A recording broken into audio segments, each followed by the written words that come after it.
understand me. Them call me unruly and rowdy. Them don't like the way me attire. And all the things them I say it no matter. And when I think about how he save me, and when I think about how he raise me, it's a feeling, a feeling, a feeling of what? It's the blessing over me. God has been so good to me, nobody can understand me. Favor over me.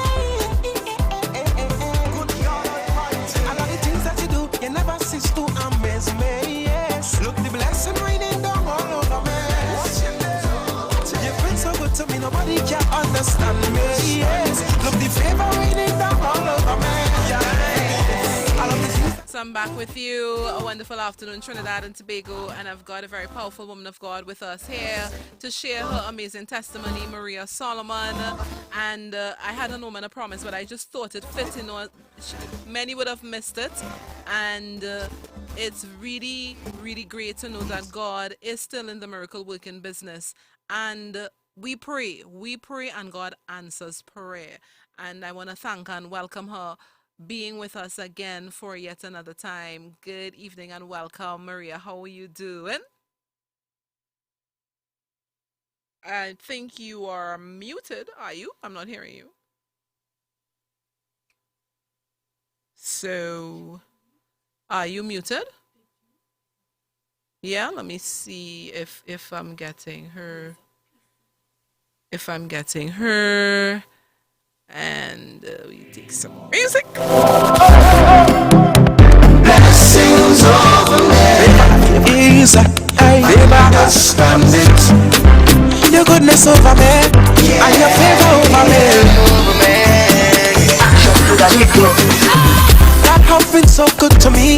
Guess it on me, sit and not testify.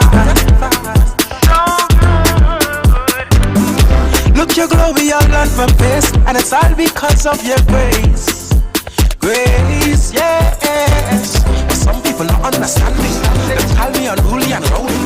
They like the way me attire, but all the things they must say it no matter. When I think about how he saved me, or when I think about how he raised me, it's a feeling I get that I can't control. It's the blessing of our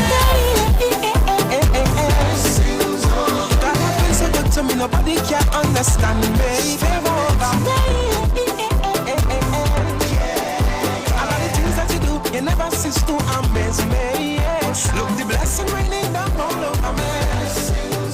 God has been so good to me, nobody can understand me, yes. Look, the favor raining down all over me. All of the things that you do, watch me now. You see the mercy I got, me don't deserve it. God's favor, me couldn't earn it. The goodness I got all around me, come make me dance like David and confuse the enemy. Who am I? You're mindful of. I really don't deserve your love. The way your love is amazing, cannot explain this feeling. Some people don't understand me. They call me unruly and rowdy. They like the way me attire, but all the things they must say it no matter. When I think about how he saved me, or when I think about how he raised me, it's a feeling I get that I can't control. It's the blessing of our God has been so good to me, nobody can understand me. Favor over me.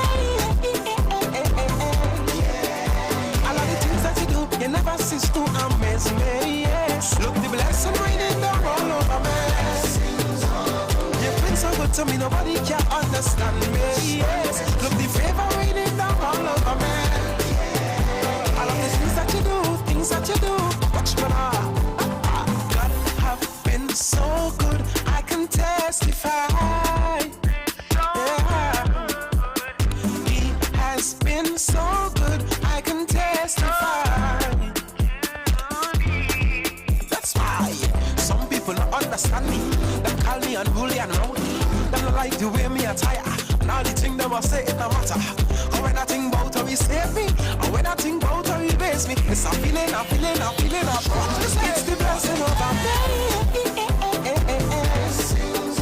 God has been so good to me, nobody can understand me. Favor over me. Good God Almighty. All of the things that you do, you never cease to amaze me. Yes. Look, the blessing raining down all over me. You've been so good to me, nobody can understand me. Yes. Look, the favor raining down all over me. All of the things that you do, watch me now. God is so blessings over me. God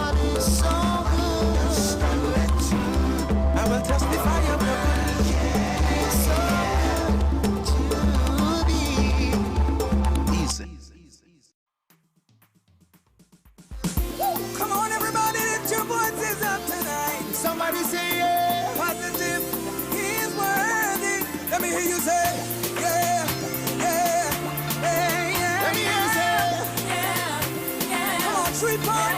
Let me hear you say, yeah, yeah, yeah, yeah, yeah, yeah. Listen, when you come into the presence of the Lord and you lift up holy hands and you make a joyful noise to him, it's okay if your neighbor don't understand. It's okay. Sing it again. When you walk into the presence of the Lord and you lift up holy hands, and you make a joyful noise to him. Yes. All right, so we've got Maria with us. So Maria, yeah, we had some technical problems there, but we got that through. So we just have like a little 15 minutes for her to share with us, you know, her story, parts of what she went through, right? So Maria, it's been 2 years now. She is free. She is clear, and we give God praise for her, and we be praying her through this journey. She is drug-free. God is amazing, and she will remain that way.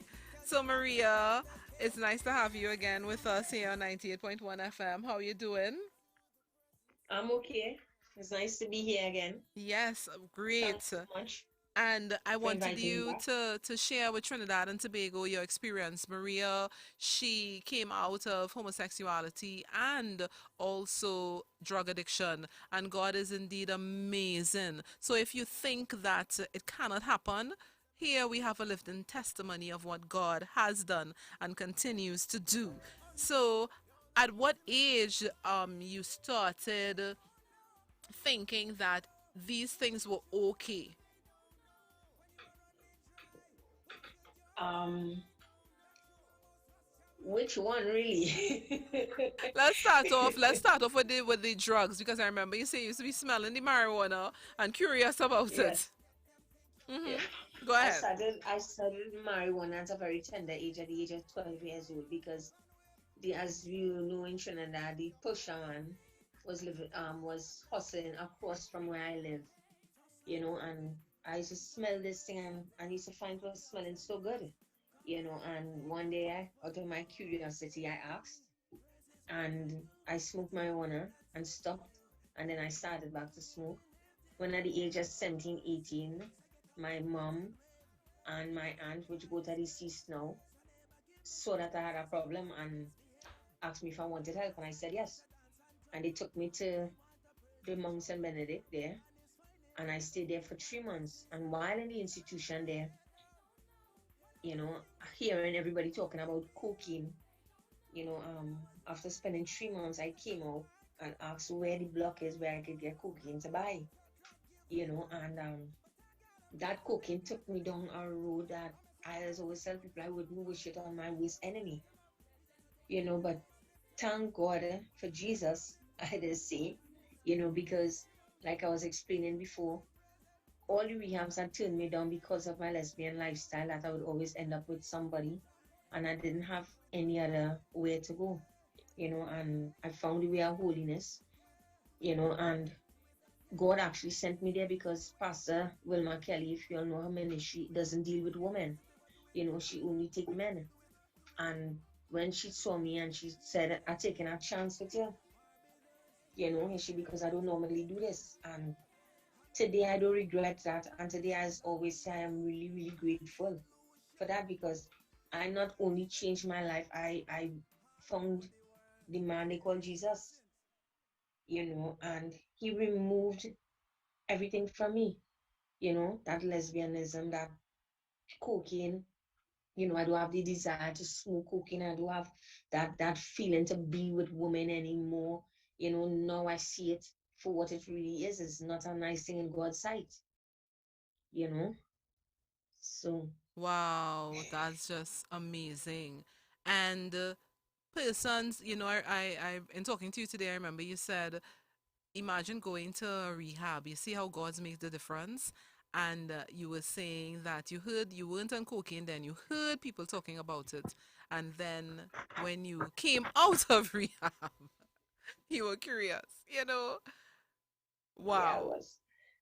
Yes, I was. And what made you turn away from it in meeting Pastor Kelly and her ministering the word? What Well, made you move? I actually went to Pastor Kelly because I was fed up with the smoking and the drugs. I don't know if anybody could identify with me, but I had reached a point where I was fed up on me. I couldn't even look myself in the mirror anymore because I couldn't make out what I was looking at. And I started to go in places I shouldn't be and do things that I would say is very disgraceful, as a woman living outside there on drugs. Like I just say, I haven't done anything that any woman wouldn't have done while on drugs. You know, Today I don't have to throw that shame with me, because as I say, I did what I had to do while I was living the life. Because I choose that road, you know, and boy, you know, um, it is really amazing because I didn't really make a choice to do that. I went in with my pastor to stop smoking cocaine. I didn't go for nothing else. But God intervened. God intervened and He Wow. removed everything that was not of Him. Wow, wow, the power of prayer and the anointing. That really makes a difference. Hearing her, you realize that really makes the difference. And I'm sure many persons would have come and spoken to you to find out what was happening. Meaning, like, what's happening? In the sense of persons would have come and been asking you from time to time, to come off and encouraging you, your family, that kind of thing. Yes, yes, yes, yes, yes, yes. Yes. Like I don't know what I could see and what I can't see and thing, but I'm a really open and raw person, right? My cousin came to Trinidad for her aunt funeral recently, and she's like, hey, stop using plastic.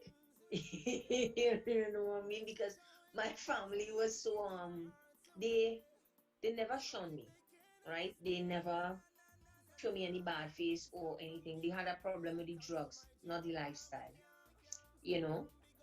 And I would have thought they had accepted me. But lo and behold, now that I am not in that light anymore, they criticize the lifestyle. So now I ought to understand that they only love me because I am their family or their sister or cousin, aunt, you know, to understand that they didn't really appreciate the lifestyle. But they didn't have a choice because they love me. So they accepted me regardless. But they will always talk to me about the drugs, but it wasn't about them, it was about God time, and as it is say, God is meet you halfway. You have to want it, like I said before earlier this week. You have to want that desire to stop, and once you make that decision that you want to do that, God will meet you the next half of the way. Mm. He don't come and And just pull you out if you don't want to mm, stop. what would you say to someone who is listening on the outside and maybe on drugs or struggling with homosexuality? What would you say to them? Struggling with the drugs, I can say to you that you have to really want that desire in your heart, honestly, to stop smoking. You have to realize that it's a dead end road. What I mean? We don't live when we using drugs. We exist, you know. We don't have any new things, we don't have anything to show. We don't have a purpose to life. All our life is just circulated from home to the block or to work. You make the money and then you go and give it to somebody in their hand, and then what's the sense? And then you watching them driving a car, building a house, and you still living the same way. You have to open your eyes and see that it's a dead end road, and that's not the life that God choose for you. That's a life you choose for yourself. Some of us active addicts, or some of them will like to say, um, my life is already written by Christ. No, it isn't. That's a lie you're telling yourself, because I told myself that lie as well. It isn't already written. You have choices today. That what God gave us. He gave us choices. So I could choose to get up this morning and not use, and so could you. But you have to really want it, and you have to trust God for Him to remove that feeling from you. with regards to this lesbianism life or homosexuality, as you would say, you know, that's a life now. It's so hard now for people to really see that as wrong because the world and society start to accept it and make it right. But when you ask yourself, you know what I mean, can you and another woman make a child? You know, how it is we're going to reproduce, how it is we're going to allow this world to continue. If men shacking up with men and women shacking up with women, then you're fooling yourself because if you're shacking up with a man and you never want to sleep with a woman because you want a child, then you're really not saying anything. You know what I mean? Because they talk about, I mean, when you look at a heterosexual relationship with a man and a woman, they're being honest and true to each other. And if they go outside of the relationship, it's because they're being unfaithful. So then you have to be unfaithful to bring forth a child. And then that's not it. So then you're doing two wrongs, telling yourself you're making it right. You know what I mean? But society has it now that it's okay and we could adopt. But then who you're going to adopt from if the society continues to be man and woman? Who's going to make the babies? Where are they going to come from? Hmm. You know? So we need to open our eyes and see this, you know, for what it really is, and it is wrong in God's eyesight. You know, I could safely say that today. I mean, I lived a lesbian lifestyle since I was at the age of 16, you know, until about 4 years ago. You know what I mean? And I'm 46 this year. So you do the maths. You know, and today I could safely say it wrong. I've lived with a woman for 7 years, 10-year period. You know what I mean? At one point in time, I would fool myself and tell myself I want to get married. That's how stupid I was. You know what I mean? That's how naive I was. You know what I mean, to this. You know, but today I get to understand who God is. You know, and I could read his word and I could understand that.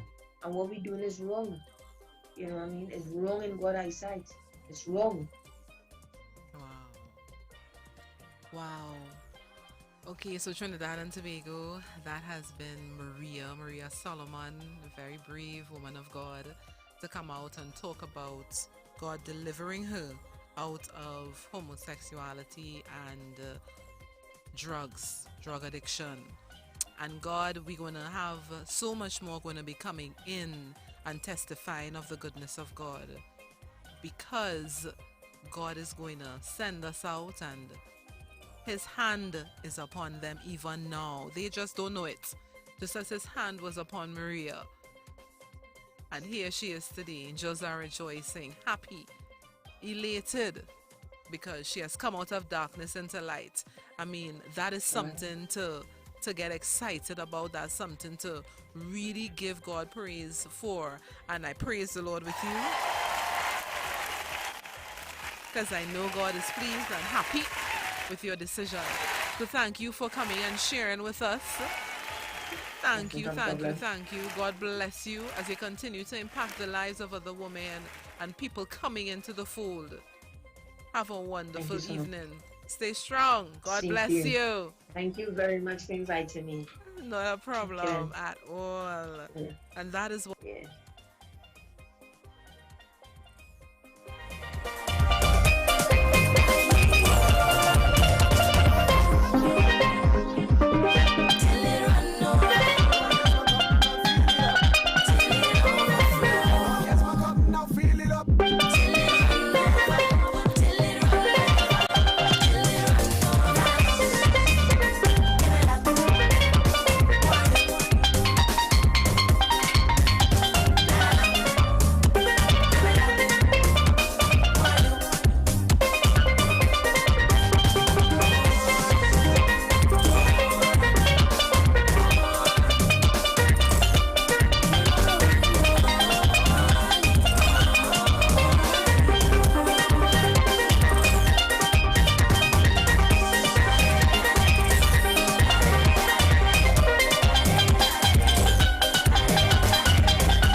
Yadas.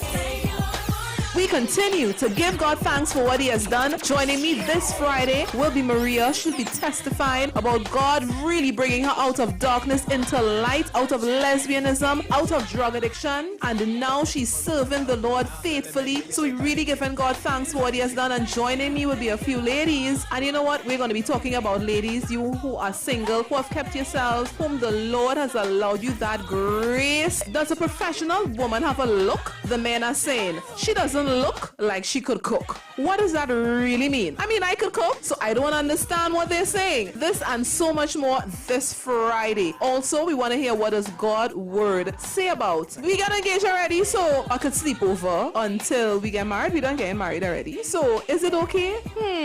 We want to hear from you. Be sure to call us. Tell a friend, tell a neighbor. We want to hear what God is saying about all of this. Long ago we would hear something about lights, camera, action, cameras on.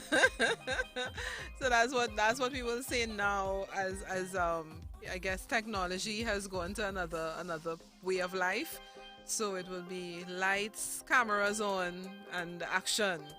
So I have the awesome pleasure of some very distinguished ladies. So men, don't be intimidated. I was hearing Grong, men treat the ladies right. Yes, Grong, I love you, bud.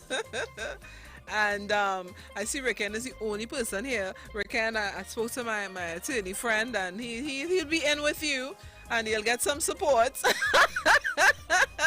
So don't feel threatened, because the big question is why do men feel intimidated by professional women? So they are not here to intimidate you. So you all be gentle with Riquen, okay? So I'd like to welcome to Isaac 98.1 platform, and to those that are on our Facebook page and our YouTube, be sure to view us. You would enjoy what you see. You can comment, and we're going to respond to your comments as well. The men and women, I'm going in now. I'm lowering the volume so that I'm going to make sure that I capture all your comments as we delve into our conversations, which is never ending. I mean, it will go on for generations because we communicate all the time, and in communicating, this is what happens. So to start off, I see Mr. Dean Martin. Good evening to you, Mr. Richard Martin. Good evening to you, Martin Tingboy. On and WhatsApp, I have my assistant here, Mrs. Jada Guardine. She's going to be my assistant for the evening, so she would be looking at the WhatsApp messages, and she's going to be giving me some feedback. So we're going to get started. I have Saffiya Johnson here with me, and so it's a lot of professional women. I've got Saffiya, I've got Roxanne James, I've got Nyssa Mendoza, I've got Riquen. So we've got the professional ladies in the house.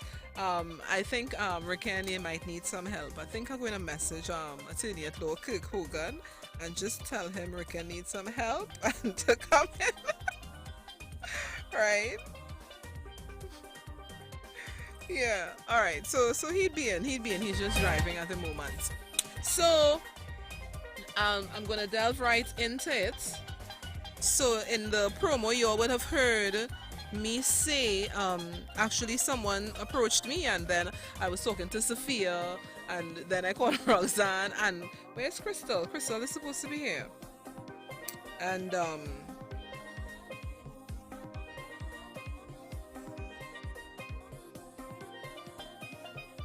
yeah, and Nyssa. And Nyssa is a professional therapist, so she's going to be bringing that other side of balance to us this evening as well. So the question, yes. So I was saying that he said, you don't look like you could cook. So I said, I didn't know cooking had a look. So how a professional woman who does cook up, tell me, there should be a particular color on a particular day. I don't know. Help me understand. So I wanted to figure it out because I think all of us here are mature and over 40. So we would have been schooled to cook, right? And I think even I teach my daughter can start the cooking at 12, right? Yeah, she could real cook, make a wicked salmon. You know, you want to taste her salmon, right? And other generations now, they're saying everything is a KFC, everything, and kudos to KFC, we just saying, you know, everything is a fast food and that type of thing. And what is happening with our professional women. So in my surveys that I do, someone was saying that the alpha male always thought to be a man, and the man is the head, and once that is taken away from him, what happens? So Riquen has some very great points as well as to why men feel how they feel, and how far back it goes. And I'm always wanting to get into the mind of a man. I'm sorry I didn't do this younger, but and now you have some help. Dr. Peters just came in, so you have good help there. All right, so Dr. Peters, good evening and welcome. So we should be scared. Progress. Oh, I started to record. I didn't realize that.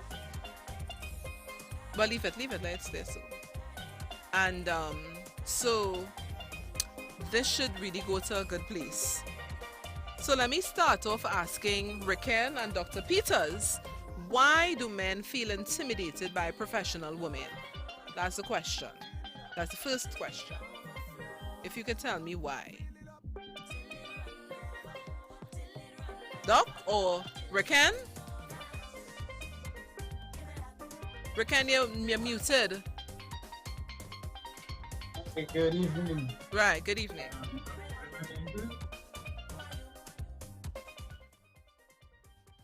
Okay, great. So, good evening, Madonnaj. Good evening to all the ladies in virtual studio. Good evening to all the listeners across Trinidad and Tobago and even around the world. So the question that I was asked by Madonnaj initially had to do with why do professional women, or why do men find it difficult to approach professional women? And my response was that they are intimidated. There's a sense of intimidation. Now, there are some things that we probably need to factor into the equation in advance. And one of those things has to do with the composition of the church and the type of men that we have in the church even at present. And if we were to do a comparison between the men in the church and the women in the church, in the first instance, we have a disparity, we have a gap in terms of volume. The women outnumber the men, right? So that's one thing to take into consideration. Women outnumber men. There are very few churches where there's parity where that is concerned. And so we already kind of at a disadvantage. And the caliber of men that you find in church is another issue. And it depends a lot on the type of church. And when I say the type of church, what is promoted, what is pushed, the quality of leadership, and if the leadership is such that there's an emphasis on excellence, and there's an emphasis on strengthening the quality of men in the church, then this whole question becomes less of an issue. But the reality is, when we survey our landscape in Trinidad and Tobago, we still have a lot of um, how should I put it? Probably older heads in leadership, and the focus and the emphasis is probably not so much on the development of men, especially professionally. So I want to kind of open with that, just to summarize by saying it really depends on what's the dynamic going on within the church setting. Within the church you Um, attend, because that doesn't happen in my church. So I know it right, happens in most churches, but right. That and we established that your yeah, church my is church an special. anomaly. Yes. Thank God for Jesus.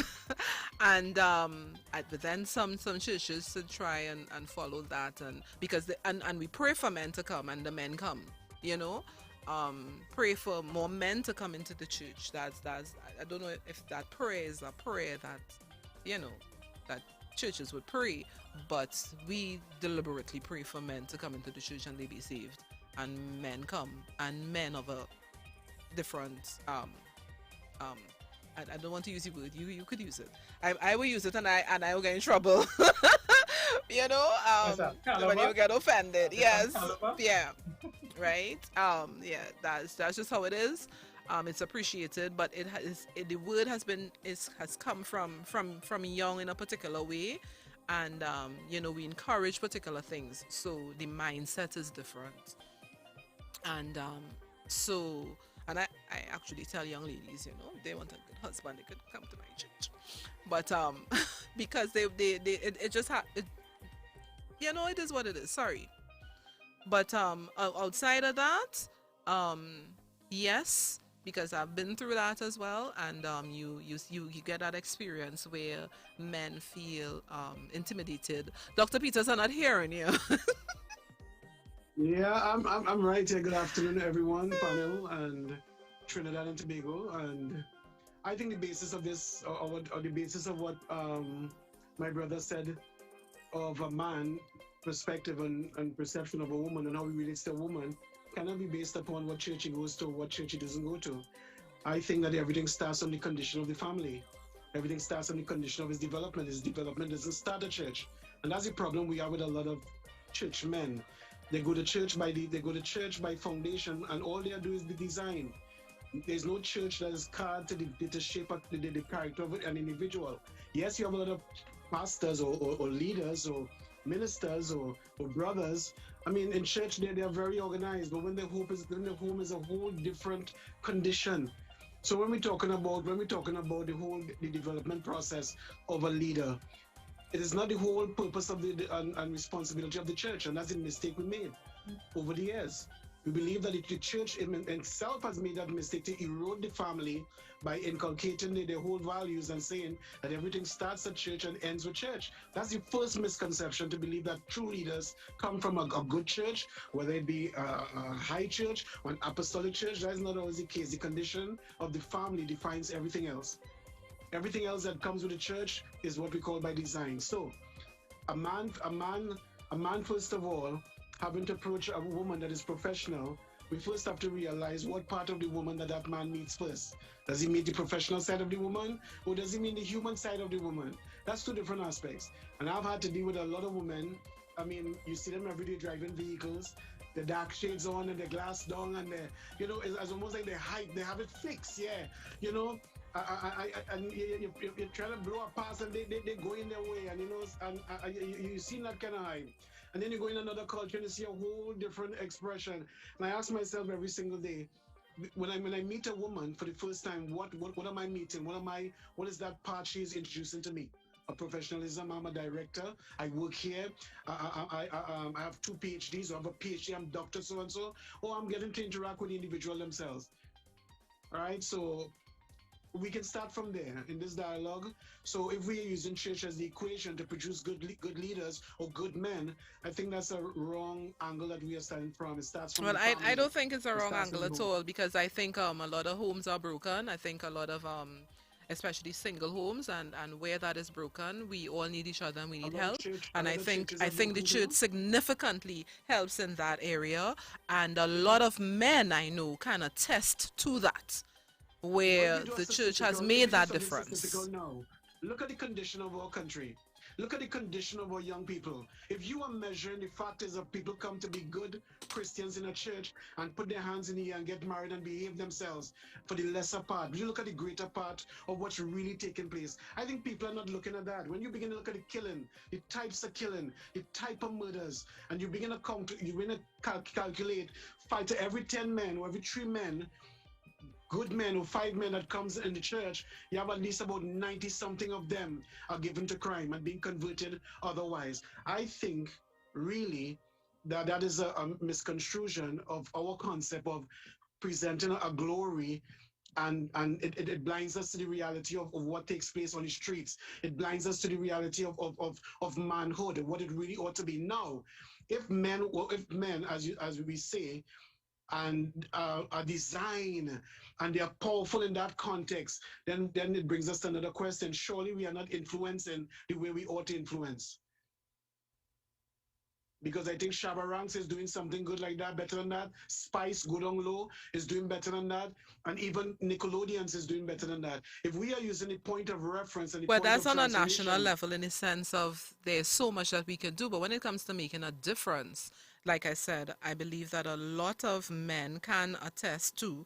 And Riquen, you're a man, so you'll tell me, speak for I can that. attest of change. I have a That college. I me. have a college. I touch hundreds of young people. But I'm saying, but if you look at it realistically, we are in trouble. We are in But serious, I can hear serious you. I can trouble. understand where we are in trouble, yes, and realistically, but I will not say that the church has not been making a difference in the lives of men. I will not. I'm So sorry. if we are using the church as a substitute, the church has become a substitute. All right, the family not working, so the church can work in. That very ideal of the substitution is a destruction to the family, whether we like it or not. Yes, they're fulfilling a gap, but it's not the intention and the design of God that it should be this particular way. Has always been the family. The church is only as strong as the family. A nation is only as strong as the family. No matter what we do, the church could be making their good effort and doing what they have to do. We have to return to the right condition. Unless we don't return to that right condition, we will always have something by design and still produce levels of chaos, because the church is just as broken like anybody else. You got to understand the organization experienced brokenness, but the family represents strength.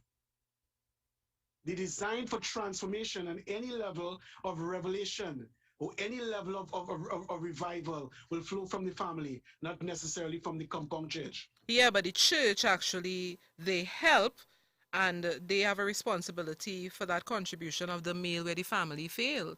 But oh, and okay, right, I got okay, good. So Kirk is in as well. So the views expressed by Dr. Peters are not the views of Isaac 98.1 FM. Let me put on that disclaimer one time, right? And and so But I hope that I'm in line, because I think is that we can debate, right? yeah, Yeah. well, kind of debate, yes, yeah, debate. All right. Good. um, and so that whole intimidation now. Woo, yes.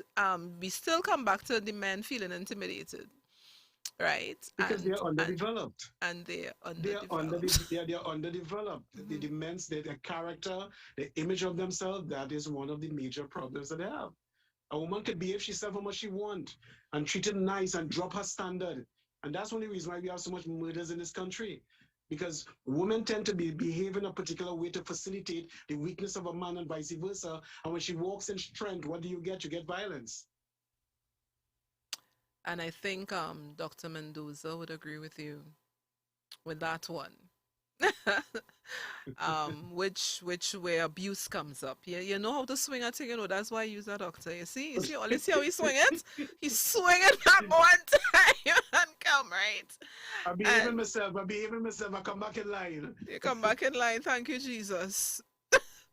Right. But you know, with all that being said as well, the fact still remains what happens, and you said something, I don't agree with you now, wasn't agreeing with you before, but there's somebody named Steve is coming in. Who is Steve? Yeah.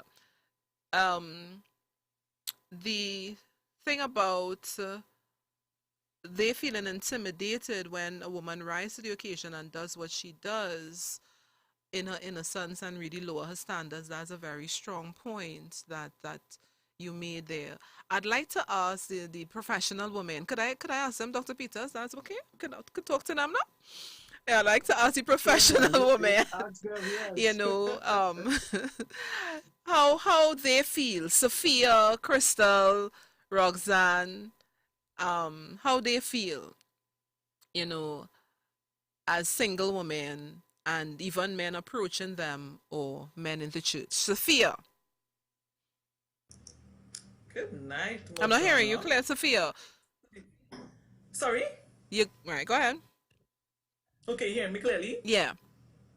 So good night to the panel and good night to your listening audience. I see Riquen had his hand up. I don't know if he wanted to contribute, but Oh, I didn't. I Sorry. Go ahead. you didn't reckon. Yeah, thank you for the opportunity. So I mean it's something that happens all the time. And I want to agree with Dr. Peters in part where I think sometimes it may be the underdevelopment of a man in terms of how they approach a woman. And we do it as humans. We make pre-assumptions about the person we're approaching. And depending on where we are in relation to who we perceive the person to be, we then approach them with things already worked out in our minds. That is where you get the whole thing of, I didn't know you could cook. I get that all the time. People don't know I can make a mean lasagna. Some serious story. People look at me and think I can't cook, right? Because there's some preconceived notions, there's some pre-assumptions we have when we look at somebody, and they have their roots. And there are some professional women who choose not to cook and can't cook, so I am not even speaking about that. But to me, once a guy approaches me and he just not coming to me at in the way that I think I should be approached, I just very nicely decline whatever his offers are, and I keep it moving. I don't think it's my place, or I don't think I should belittle the man or disrespect him for where he is. It's just that we wouldn't gel, and I could tell that from the word go, so I politely and respectfully decline whatever he may be offering and keep it pushing. And that's generally what I do. I don't feel any particular way. If it is a guy doesn't have it right, I don't feel anyhow about it. I think it's him to do the work. And so even as I have a son, he's 17, going to be 18. And that is something that I talk to him about all the time, even the way he handled the opposite sex, the way he approaches them, the way he views them, the things that they say in schools. I remember one time having to deal with my son because the teacher said that girls are brighter than boys, a female teacher. And he came home all distraught that he is just doomed to failure academically because girls are brighter than boys. And so there are things that we tell our children where we cause some of the underdevelopment or the contamination of their own self-worth as men. And then the women are raised. I mean, there's a whole topic for me. Sometimes I just think we were bred in a way that disrespects men, where we just don't give them any place. You know, so That's I think right. That's we, right. That's right. it's a whole mishmash of folly coming through the years that we now reap so I was telling some young people in our church that while we can tell our young men, do not hit women, do not hit the girls, don't disrespect the girls, do we ever train our young ladies to respect our young men so they know what respect looks like? They know how to walk in it, they know how not to abuse it. We don't teach those things. And then we expect to get them when they get older. It just wouldn't happen. So it's just my little 2 cents for now. I don't feel any if anybody comes to me out of turn because I think that's their issue, not mine. But I think my place as a woman is not to make it worse. Right. So I politely or respectfully decline whatever he may be offering.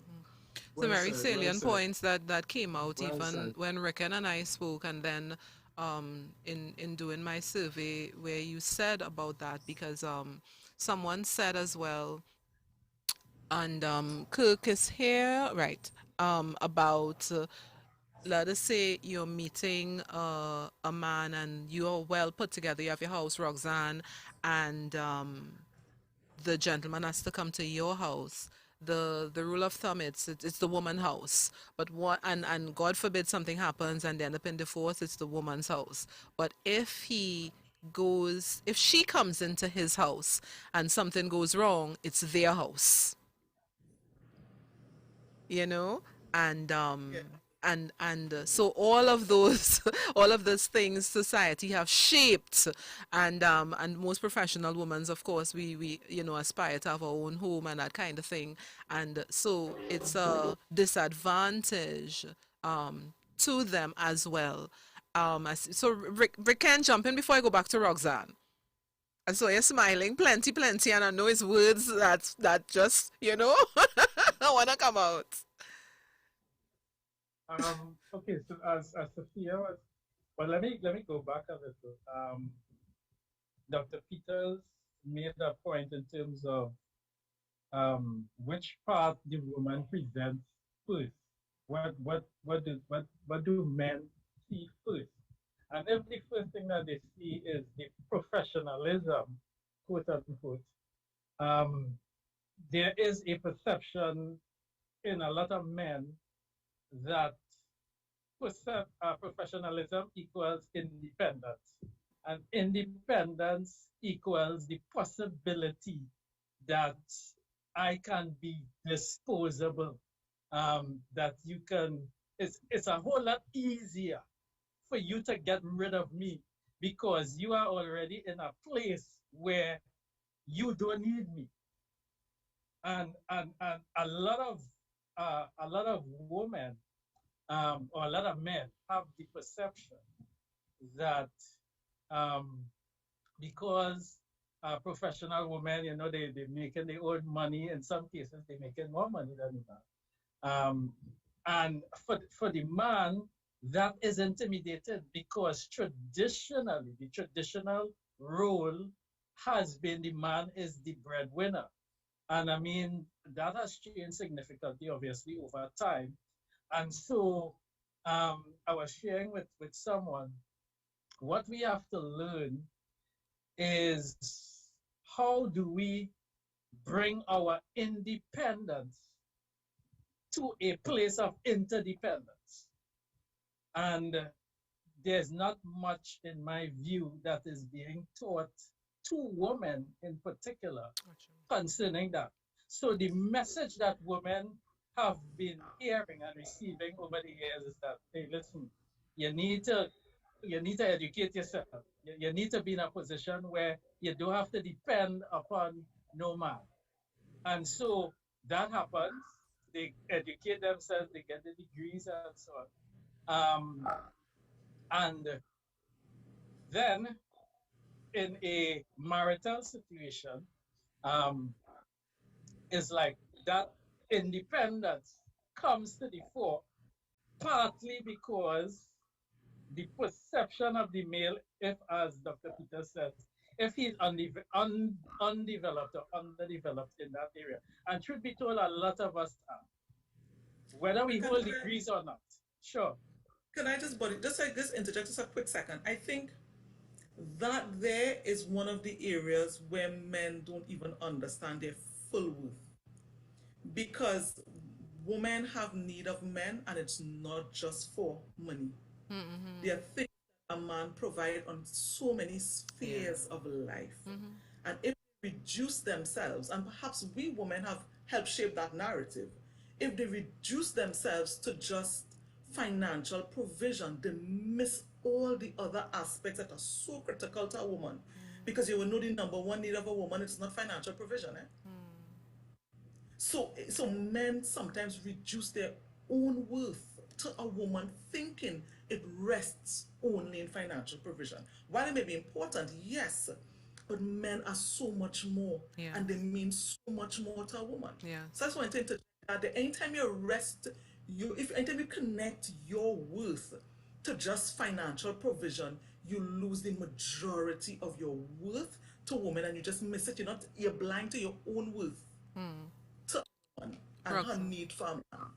Roxanne, chime in. You know, Sorry. Oh, yeah. Let me just hear. I didn't hear from Roxanne, and I just want to hear from her and Crystal and Dr. Mendoza as well. Good evening, everyone. Is everyone hearing me clearly? Yeah.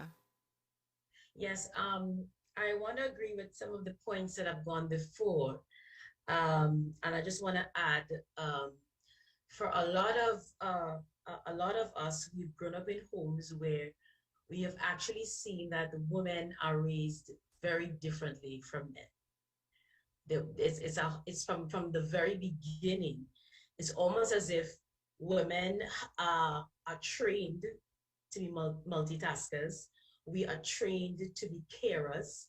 And so a lot of men have grown up now. Of course, thankfully for education and whatnot, we have some of those rules sort of evening out. But for the majority of men, it's almost as if even though they are aware or being made aware of how being more developed is important from inception, they're seeing that for a woman's role is a carer, someone to take care of me. And so for a lot of that, once they're looking for a woman, it's almost as if like it's almost a default. So they would literally, and that has happened to me. They've come up to me and they say, well, you look intimidating. Why? Because it's almost as if it is still difficult to associate that a woman can be a professional and we can be fully developed. It's almost a perception like, well, why is it that when I come to you, I don't see someone who can take care of me immediately? So it takes a while for them to break that barrier to recognize and respect that a woman can be a carer and can be a professional at the same time. Also, as Dr. Butis was talking about in terms of his own development, in terms of learning really the beauty and the value of a woman out of the Word of God. So there's where we should have a marrying of the family's teaching, which we have said that is deficient in some ways because of society and brokenness, and also where the church should come in and should establish for the young people growing up what a woman's worth is and what a man's worth is.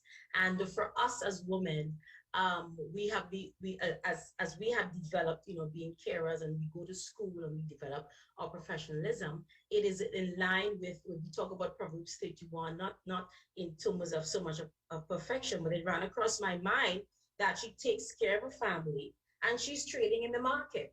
You understand what I'm saying? So that is the scope of who we are, that we have broadened and we have embraced. And we've embraced it for two reasons as a believer. Once we get saved, God would work on us and give us new ideas and direction and give us the idea that, we can do this and we can do that and we can do all things through Christ who strengthens us, right? So we go after big things. But the thing is, we have embraced that scope of who we are. And I think that needs to be taught, that this is what a woman looks like. And that is where that needs to be taught now to young women. She's not just the one to just, take care of you. And, boys tend to get away with things, in the household and but where the girl is trained, wash the dishes and you do the cleanup and you do this and you make sure you do the cooking. So I think partly that men have not been necessarily taught that a professional woman is as valid as the caring woman. And that needs to be taught as what the fullness of the scope of what God has gifted a woman to look like. And I believe as well that a professional woman looks like a caring woman as well. And like you said, it's just the barriers need to be broken, because we also would always hear, and I know Riquen will vouch, and Dr. Peters and even Cook, that a woman's weapon is her tongue.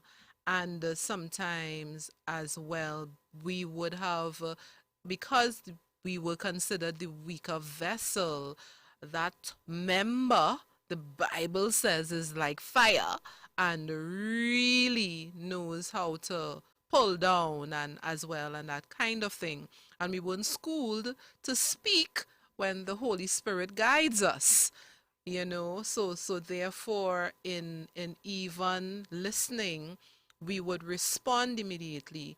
And I mentioned it earlier, Mrs. E always said you don't have to always win every argument, you know, as well, and that kind of thing. But many times, instead of out in the fire, we fuel in it. And the Bible talks about us out in the fire and then probably revisiting at some other point in time. And these things as well, I believe, need to be schooled. And mind you, Crystal looking at me, I wouldn't always been speaking like this, but I've learned a lot in my journey, you know. And so hence the reason our responses should be different. So I think many times as women, we need to take it down. You know, I think many times we need to take it down. And before I go to you, uh-huh. Cook. Hi, Madonna, how are Yes, you? hi, Cook. Yes, Well, I yes, didn't reach yes, your part, yes. you know, but go Yes, ahead. No, no, no, but you know, I can't resist you. You asked for the sign in earlier. Yeah, I yeah. can't resist. Good night, everyone. Good night, everyone, as well. No, and I've been taking in the discussion quite intensely, and you know, there are 2 points I want to make. One coming off of what you said, and one coming off of what the previous speaker said. And I'll say this, and we've been using the term professional woman. And I'll be quite frank with you. In my view, oftentimes the term professional woman masks the reality of the situation. We use the term professional woman because it's probably more modern and politically correct to say. But what the term professional woman masks is the term provider. And the thing about it is, because the man has traditionally been known as a provider, when we say a professional woman, we're looking at a woman who can also provide. And you see, once you take that away from the role of a man, oftentimes many men confuse the concept of purpose and role. And if you take that, because most men generally tend to understand role. What am I supposed to do in these circumstances? They understand that. And therefore, once you remove that element of provider, which we've always been told oftentimes we are primarily responsible for, then it becomes confusing for many men, especially men who don't understand their purpose, right? That's one. Two, the other thing that you were referring to a minute ago with the idea of how men, and as you said it yourself, you had to learn a lot in the circumstance. We tend to not realize that oftentimes the men are learning on the go because they've not been taught these things as they grew, because oftentimes there was no physical example available for them. That is no excuse, but we have to remember that we still oftentimes live in a very matriarchal society where the mothers have often been responsible for the rearing of the men. And the example that the men have seen hasn't always been a good example. Oftentimes there is an absence of the male parental figure in the family in a consistent manner. And once again, I always say that it is not an excuse for the man.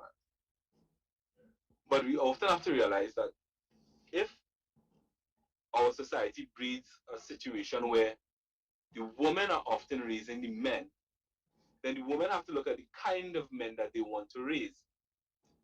And we don't have to like it, you know. We have to deal with it as it is and change it.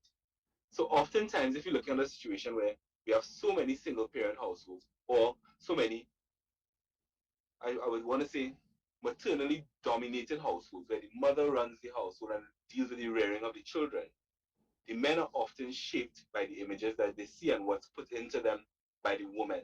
And sometimes, often, well, many times, often, not the men. The men haven't been investing in the children as often as you would want to think. Now, in these new generations, I would say what we like to call Generation X and millennials and so forth, these generations have understood a little better the value of fatherhood and have tried to engage more oftentimes in fatherhood, right? But it may take some time for us to see that. And the weaknesses that were already inherent from what they used to call the baby boomers and the generations before that have to play themselves out. And we need to pass a generation or two before we begin to see the effects of the parents, the males who have involved themselves in parenthood. So it's going to take some time for us to see what the transition becomes, where we go from being absentee male parents to actually involved male parents. And more over time, even in the courts, I see it, more male parents want to be involved in the lives of their children. So I wanted to make those 2 points. And so as I say, I go back to saying that when we look at professionalism, we talk about the professional woman, we are talking about a woman who can provide. And when we talk about a woman who can provide, it curtails oftentimes the traditional role of a man. And once again, as I said before, we must understand there's a difference between role and purpose. All right? And So I'll yeah. pause there for now. Thank you so much. And well, you can continue sending the WhatsApp messages. I'm just going to quickly read one of them that says, very important point to note, and men need to feel needed. There are certain validations once a man feels and knows that he is needed and appreciated. The real worth of a man is strengthened in and the emotional aspect of a woman/wife. So I think Saffiya was talking about that as well, with us empowering and encouraging the men. So I want to run across to Crystal and then I'll come to Nyssa. Good evening, Crystal. Good evening, everybody. Good evening to everybody on the panel. I know I might have come in a little bit late. And good night to the wider public. Madonnaj, thank you very much for having me on the show. There were so many, so many thoughts going on in my mind right now, right? But there are a couple of things that I think I want to zero in on. And the previous speaker, is it Kirk? Yeah, Kirk. He started off the conversation by a question that I had in my mind, like, so what is a professional woman? What you understand? I mean, how do you judge someone who's professional? What they have on a suit, they drive in a nice car, that kind of thing, you know what I mean? And there's so many different angles and aspects that we could take this from. So for example, and it is a wrong teaching. It starts from the family. You will have mothers telling daughters, don't let any man rule, yeah? Whatever you make sure when you're making your own money. And your money is yours, his money is yours too. So, you have women growing up with that sort of thinking and mentality. So when they get into a relationship now, well, this is my money, but your money is my money, but you can't touch my money. You know what I mean? So you already have that sort of wrong thinking coming from, that growing up phase, unfortunately, right? Now, I would give you from my personal experience. I have been told, it's just so funny, right? There was a meeting I had with a CEO of a company good few years ago, right? Now, he and I going on good or whatever. And he told me, you could come across as intimidating. So this is me come across as intimidating, and I said, well, why? Because what? I look like I have everything together, I look well put together. Of course I should be well put together. At that time, well, I'm still in my 30s. I was a 30-something-year-old woman working. So why would a man be intimidated by that? And I think a couple of the speakers touched on various points of, there might be a lacking in that particular area. And I want to spin off on what Saffiya Johnson said, that as professional or as independent as you might think we are, do not mistake our role or seeing us function in a job and think that that is how we are across the board. A woman CEO has to act like a CEO. She has to be commanding. She must have a commanding presence. And I mean, we're not going to talk about the thing with women breaking the glass ceiling, right? Obviously, there are going to be some women who they overcompensate a lot and it goes overboard. But we're not talking about that. But if a woman is functioning as a CEO, obviously she has to function as a CEO. But she may be a CEO at her office, but when she gets home to her husband, she's a wife. She's a mother. You know what I mean? So you cannot always judge a woman from on the outside because, and I'm saying this to the men, right? Just because the woman might look like she have everything together, well put together, she speaks well, she has a good job, that automatically translates. Well, you know what? I wouldn't, as the young people say, well, I ain't gonna bother to shoot my shot because she's a professional. She ain't gonna give me no time of day. Really? Up to the other day, right? As independent as I am, I say to myself, Lord, you know what I mean? Man does really come in handy. And I mean, let me be real, right? I had to call some friends from church to come and change the light bulb because my ceiling is kind of high. I could do that. You know what I mean? Little things. And I was making joke about it because I took a picture of them. I bought a desk to set up a little home office. I wasn't about to set up the desk, neither the chair. So I called them, take a little picture, and I sent it to my church group. And I said, all it good to have a little man around the house. Well, that was bacana. They want to know who the man is and kind of thing, you know what I mean? And I'm saying that to say that Saffiya made that point that if you think that women just look at you um, for finances, does any real woman and a woman who wants to be in a relationship, and by that and by extension you want to get married, it is not just finances. Yes, finances will play a big part, but for a woman, at least for me, I want to feel loved. I want to feel protected. I want to know that this person is for me and you know they are at my side. It is more than just, you know what I mean, it is more than just the money. So I will say to all men out there, do not just go on the outside and assume and make a judgment and make an assumption that this woman will not give me the time of day because she looks like she has it all put together. Listen, I have a lot of men who just be pretending, eh?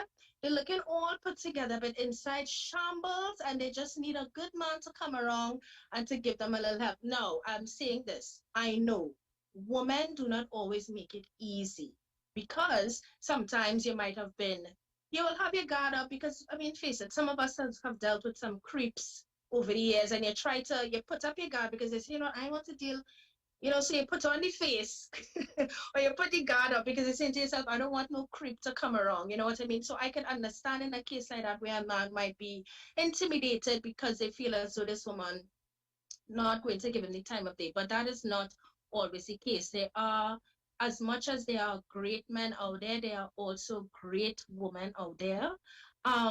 And just reach out. I mean, it all depends. Now, I'm not going to call my friend's name, obviously. She is the definition of professional woman, right? Has a great job. She is general manager, that kind of thing.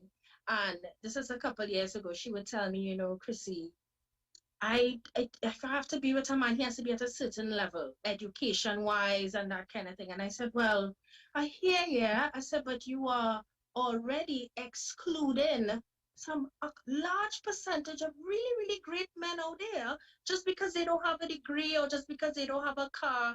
And she was like, no, what we going to talk about? Because in her mind, she's thinking, well, you know, if the person doesn't have a degree, they cannot converse. Lo and behold, um, she is now married to someone who was definitely not, did not have a degree, does not, you know, I think that is not at that level that she was saying before. And she had to say, you know what, God really had to show her that, you know what I mean? There are great men out there, but they're not necessarily in the package that you want. And the thing is, for him, I give him that because I said to myself, he shoot his shot.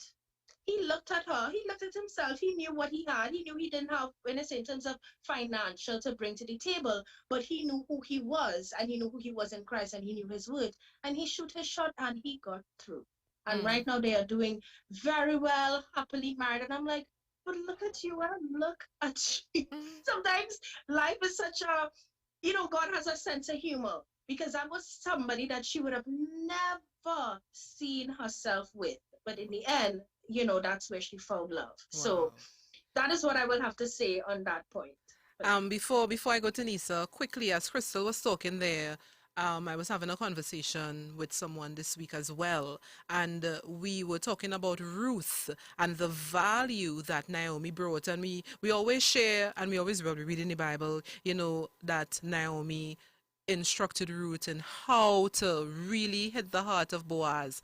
But many times as well, as Krista was talking there are men in our circle because with the guidance of the mother then, that she was able to realize he was just more than being a good guy. Well, Riquen, you know how you all do it. And just being kind, but the lady not seeing that he like you. He really like you.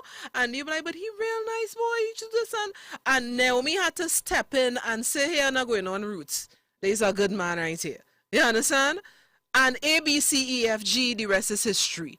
So that is where the mothers come in as well to help recognize that, that's a good one. That's a good one. Right? And because sometimes they're right in front of your face. We hear it all the time, but it hit me with the Naomi and Ruth and how Naomi instructed and we using today's language. Should I say, what going on with you, Ruth? You ain't see the man rail on you? What's that one? If you're doing that for everybody, you special. Can I make a small interjection? Yes.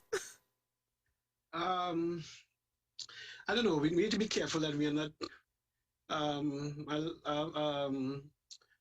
Listen to what Sister Saffiya Johnson said. Very, very well said. I mean, everybody else.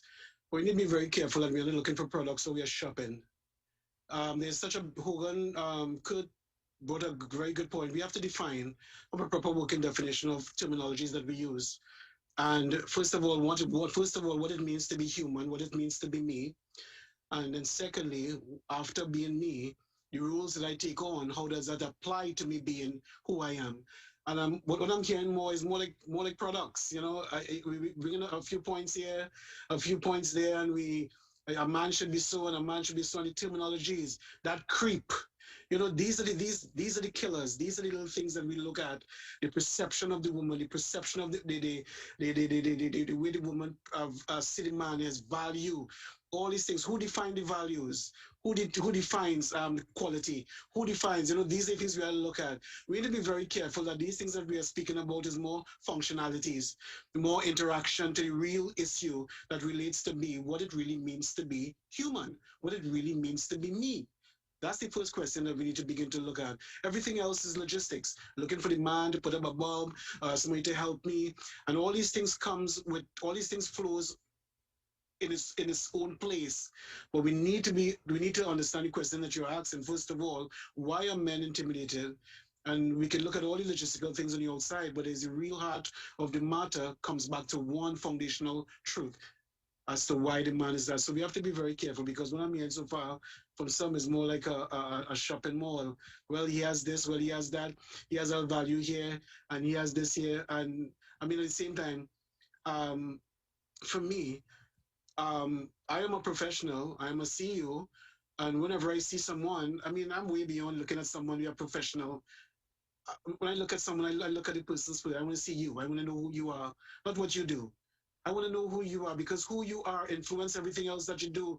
Whether you're a CEO, whether you're a professional, whether you're a provider, I want to know who you are as an individual. And when I get to know who you are, then everything else will flow. Everything else determines afterwards. Yeah. Thank you. Doc Nyssa.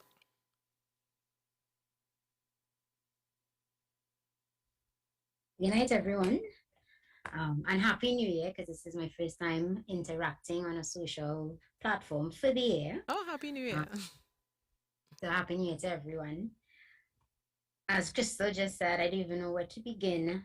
But I guess I will start because my second time I think with Dr. Peters. So he and I tend to have a shared or linked mindset when it comes to relationships and individuality.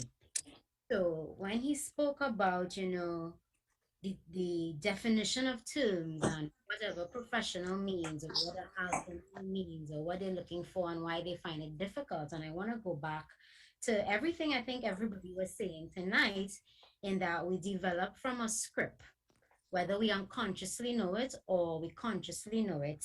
We form our relationships. We have a relationship script in our head in terms of our family values, our background, our context, and even TV. You grow up watching things like The Crosby, and everybody wanted to be Dr.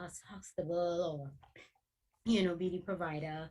in terms of the wife. Or if you look at Family Matters, so I'm kind of giving away my age in that regard as well, because those are the shows I grew up on.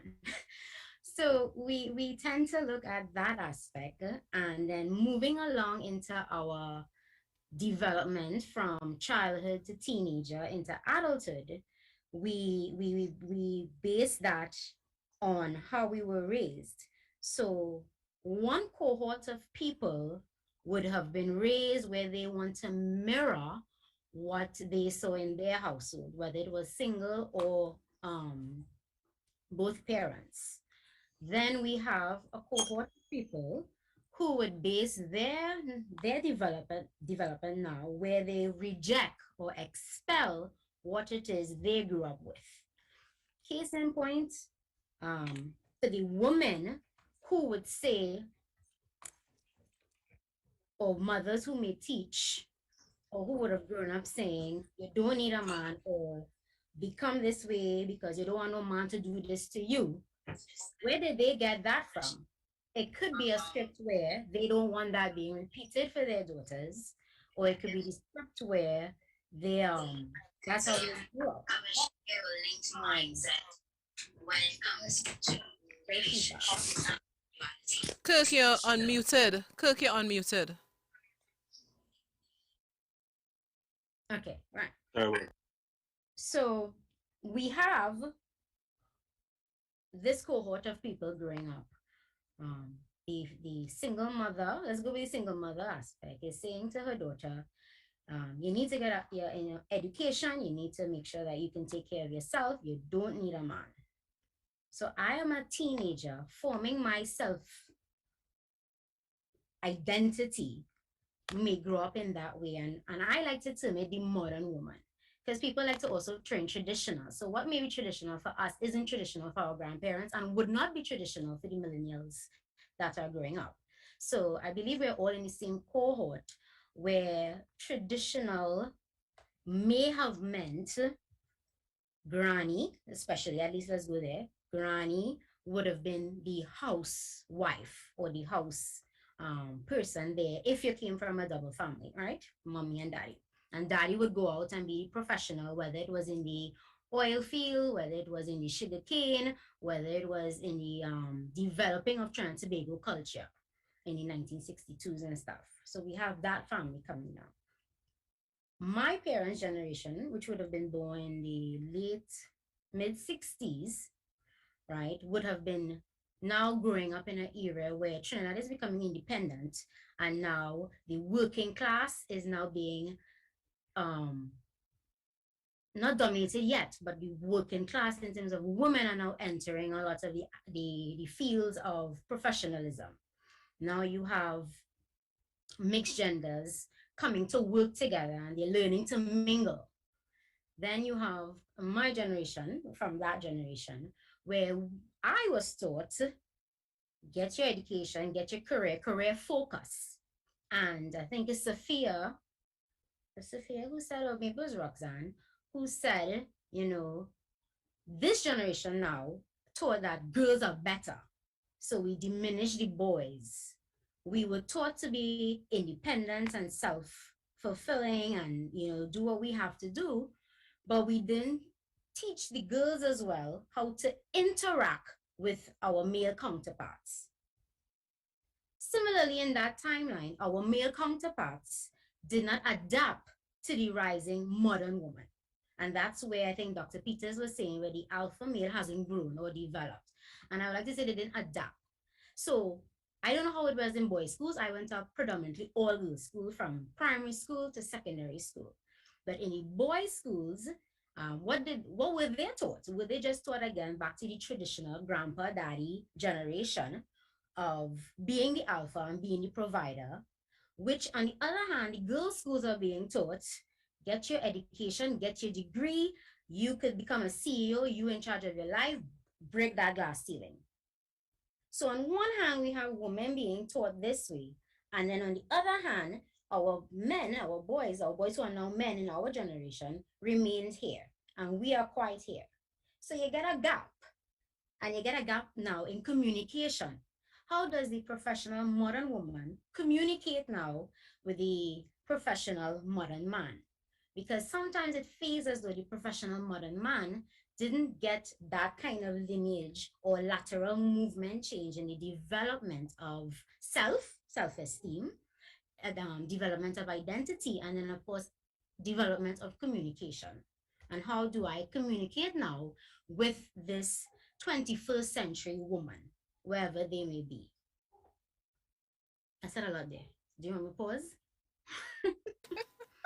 Oh, that was just bringing another balance to it. I saw Kathy come in. I wonder if Kathy will speak. That'd be amazing. That's another professional woman. Oh no, it's Kurt. Okay. Wow, I thought your wife was coming in. Two attorneys in the house, so it would be good to hear, you know. You got excited there for a moment. Yeah, boy. I said, Bro, it's wow, just Kathy, me. I do that quick, boy. Say, oh, yeah, we have Kirk's wives in the house. You know, yeah, your wife and Russell's wife. We're working on it. And Richard's wife, sorry. Yeah, so bringing it back home, and we talking about that. I hope that at some point we could be enlightened. Where Dr. Peters? Where he going? Yeah. Um, I hope that we could be enlightened in how we can establish and treat with. I think we have a responsibility, Saffiya, with our children then, in how we raise them, and Nyssa, to understand, you know, the girls how to be ladies, and the boys to be confident. And because Riquen was talking to me earlier today about a nursery rhyme, I can remember it. About how what they say about girls and what they say about boys will tell us, right?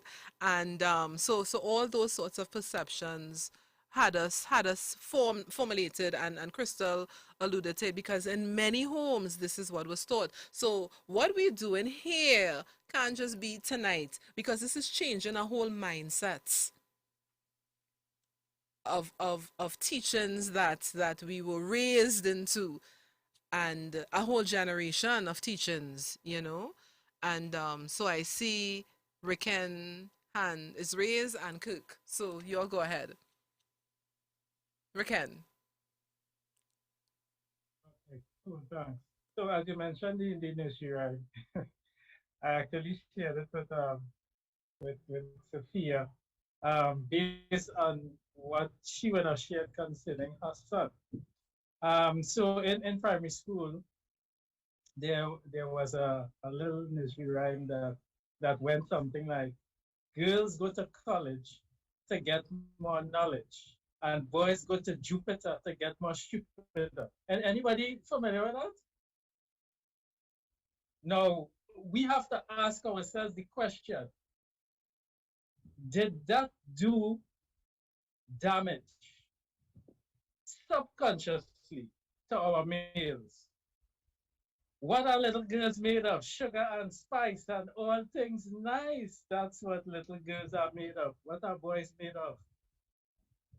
Snips and snails and puppy dog tails. Is it possible that things like that could have done some damage to our males? Now we fast forward to the current day, and we see FEA results come out. And what are we seeing? Girls, top 5 students. Now, when we publish those results, what message is being sent to our boys? And then we have an education system that does not really cater for the diversity of abilities that boys possess. And so there's an increasing marginalization of our males from that age and stage. And as we grow, that gap widens. And so we come into the church, or we reach the point, the stage where this young lady who has grown up in church has been so focused, she understands, she has a pretty good idea of what she wanted to be from young. And even if she didn't, she forged ahead in terms of her studies and that sort of stuff. What I found, based on my limited observation, is that there are a lot of young men, boys growing up through the system, in church, out of church, who not really clear on who they want to be, not really clear on their whole purpose. And so they kind of just float through the system. And they don't have many mentors to point them, particularly male mentors. I've made the observation, I don't know if anybody could confirm, but to my knowledge, there is not a single male in the preschool system, only females in the preschool system. Could that have an impact on the shaping and the development of our young men? And so from the womb, we already have a situation where is matriarchal or matriarchal in terms of the single parent structure.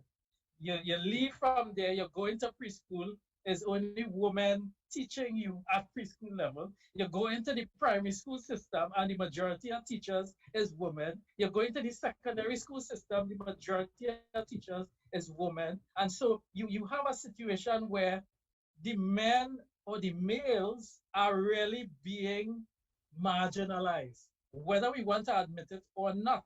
And so there's a product, and even though Dr. Peters, he talks about this whole idea of product, the reality is we are all products of different systems at play. And so the education system, the broken education system, the broken home system, and other systems are working to shape us in such a way that when we look at the outcome at age 20, man in the church, woman in the church, there's such a huge gap, and that gap definitely needs to be addressed. And so I will stop there for now, and let probably Kirk continue. Doc had to step out. He had an emergency. Can you hear me, Madonna? Yeah, I'm just saying Doc had to step out now. He had an emergency. Okay. His mom fell. Oh, okay. Yeah, I want to revisit the point, and I want to make sure and establish it again. We forget the difference between purpose and role.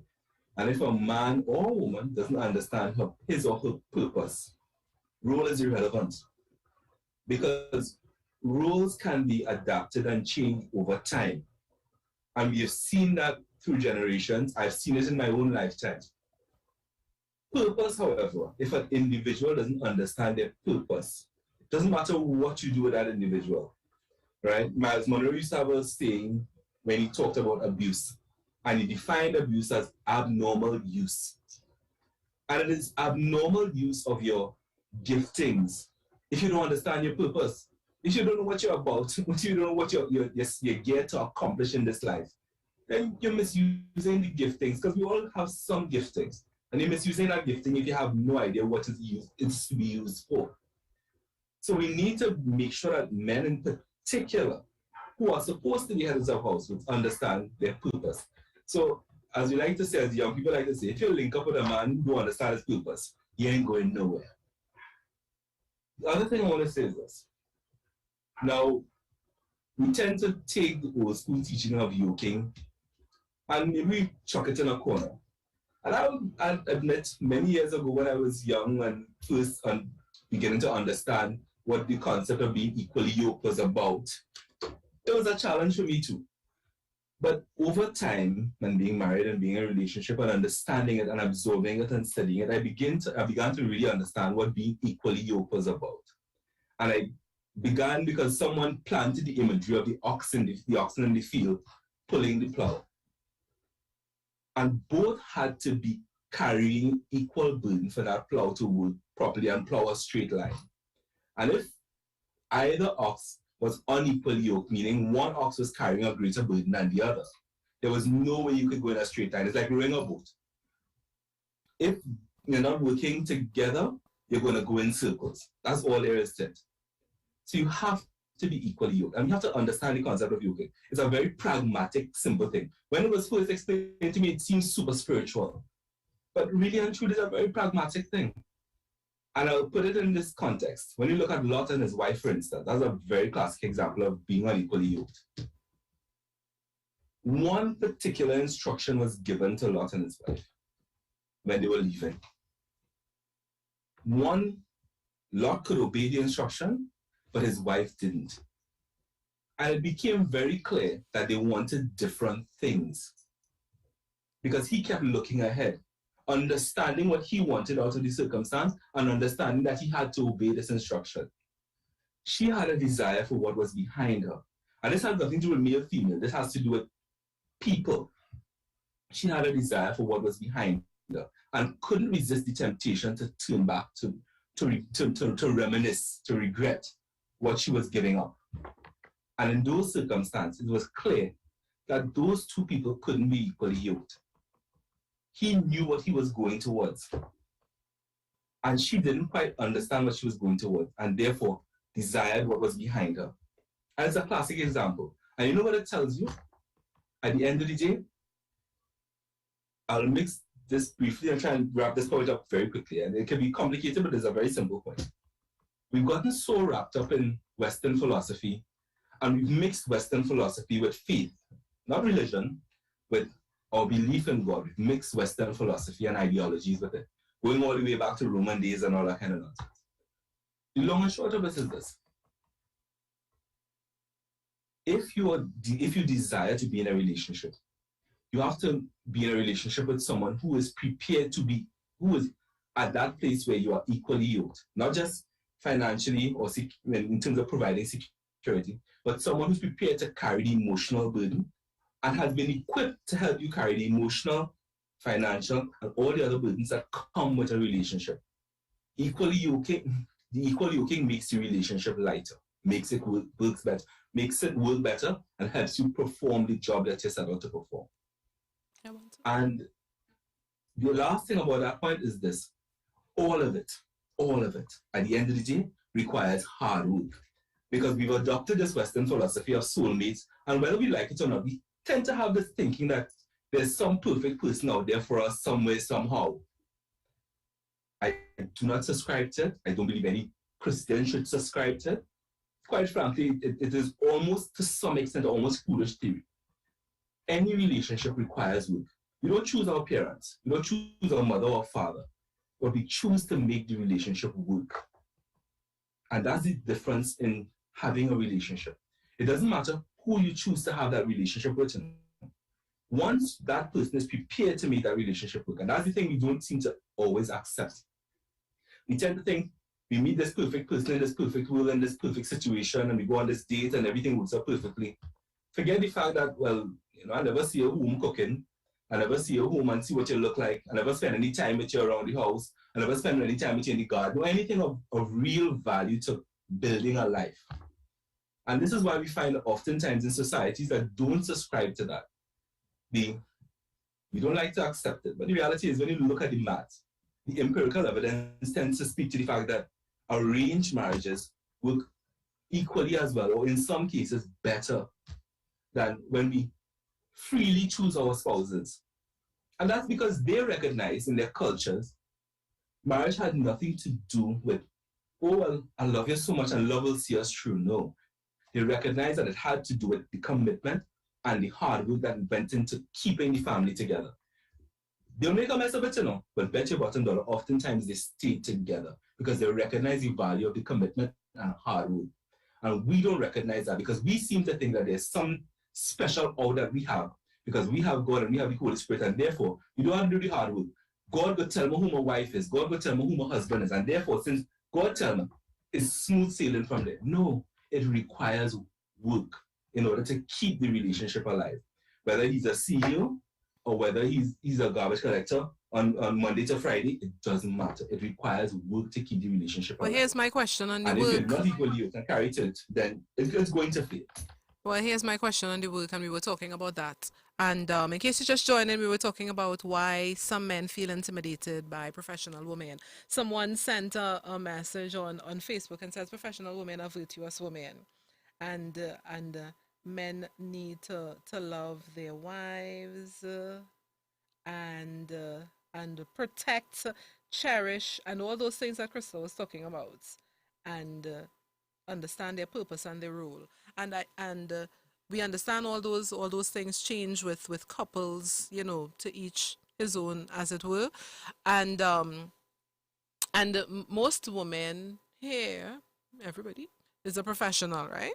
And the question was asked, Cook. So this is for you to answer in the sense of the perception again. So is it that we live in a perception and not a reality, because it's perceived, it's alleged that when a woman has a house and let's say the spouse goes to live with her and God forbid something happens, it's her house.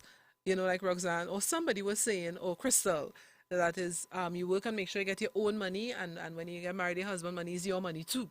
Right. And I remember I heard Steve Harvey say you need like 4 accounts, one for you, one for each partner, then one to spend and purchase what the house needs. But he has grandchildren, so he gives his wife more money because she takes care of that, because he out there providing, and then save for each other. So he's recommending 5, right? But with the house part, let's say Saffiya gets married, husband move into her house, and God forbid something happens. It's her house, so he had to go. But if she was to move into his house, and God forbid something happens, it's their house. Well, let me say that's more perception than reality. More perception. I think that perception often comes. I think I wasn't sure who mentioned it earlier. Is that saying, what's mine is mine and what's his is mine. His and mine, yeah. that was saying. So we often tend to look at the man as the loser in that situation. If you're moving to a woman house, you have no business being there. And men look at him that way too. You understand? Traditionally. Especially alpha male. Alpha male wouldn't want to step there at all. Right. So traditionally, we've looked at the man as, what are you doing in a woman's house? You understand? Organize your own business and set up your family right. That's the kind of that concept we've always had. But the law doesn't look at it that way. At the end of the day, the law has to determine if this property was the marital home.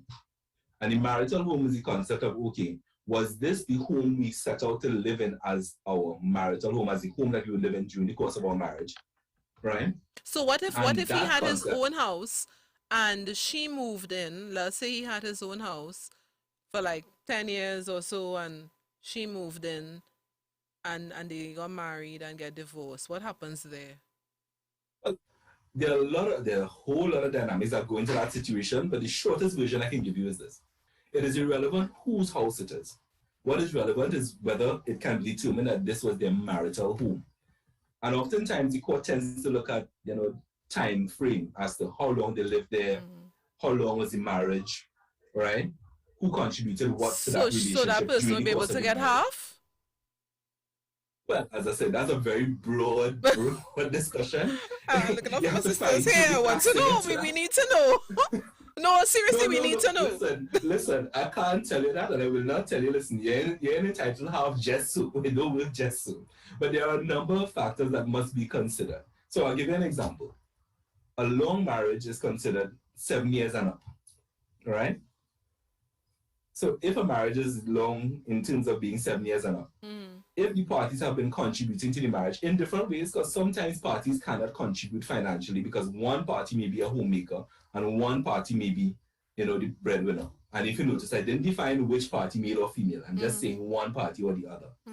The value of a homemaker can be determined as well to determine, okay, this person has made a significant contribution to the household. So even though you didn't spend $1 to buy it, and you didn't spend $1 to pay the mortgage, at the end of the day, you can walk away with an interest in that property. But not half. I can't tell if the interest will be half or what, but the bottom line is the court can determine that, because it all depends on your contribution and the value of your contribution.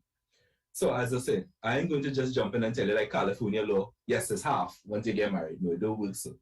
But there is a process by which we can determine, okay, what is the value of your contribution? We may not be able to put a very specific dollar value to it, but oftentimes, if people are determined to fight to a settlement, to determine what an interest is, the court can sit down and determine what their interest is in a property. And I can always guarantee you, nobody walks away happy.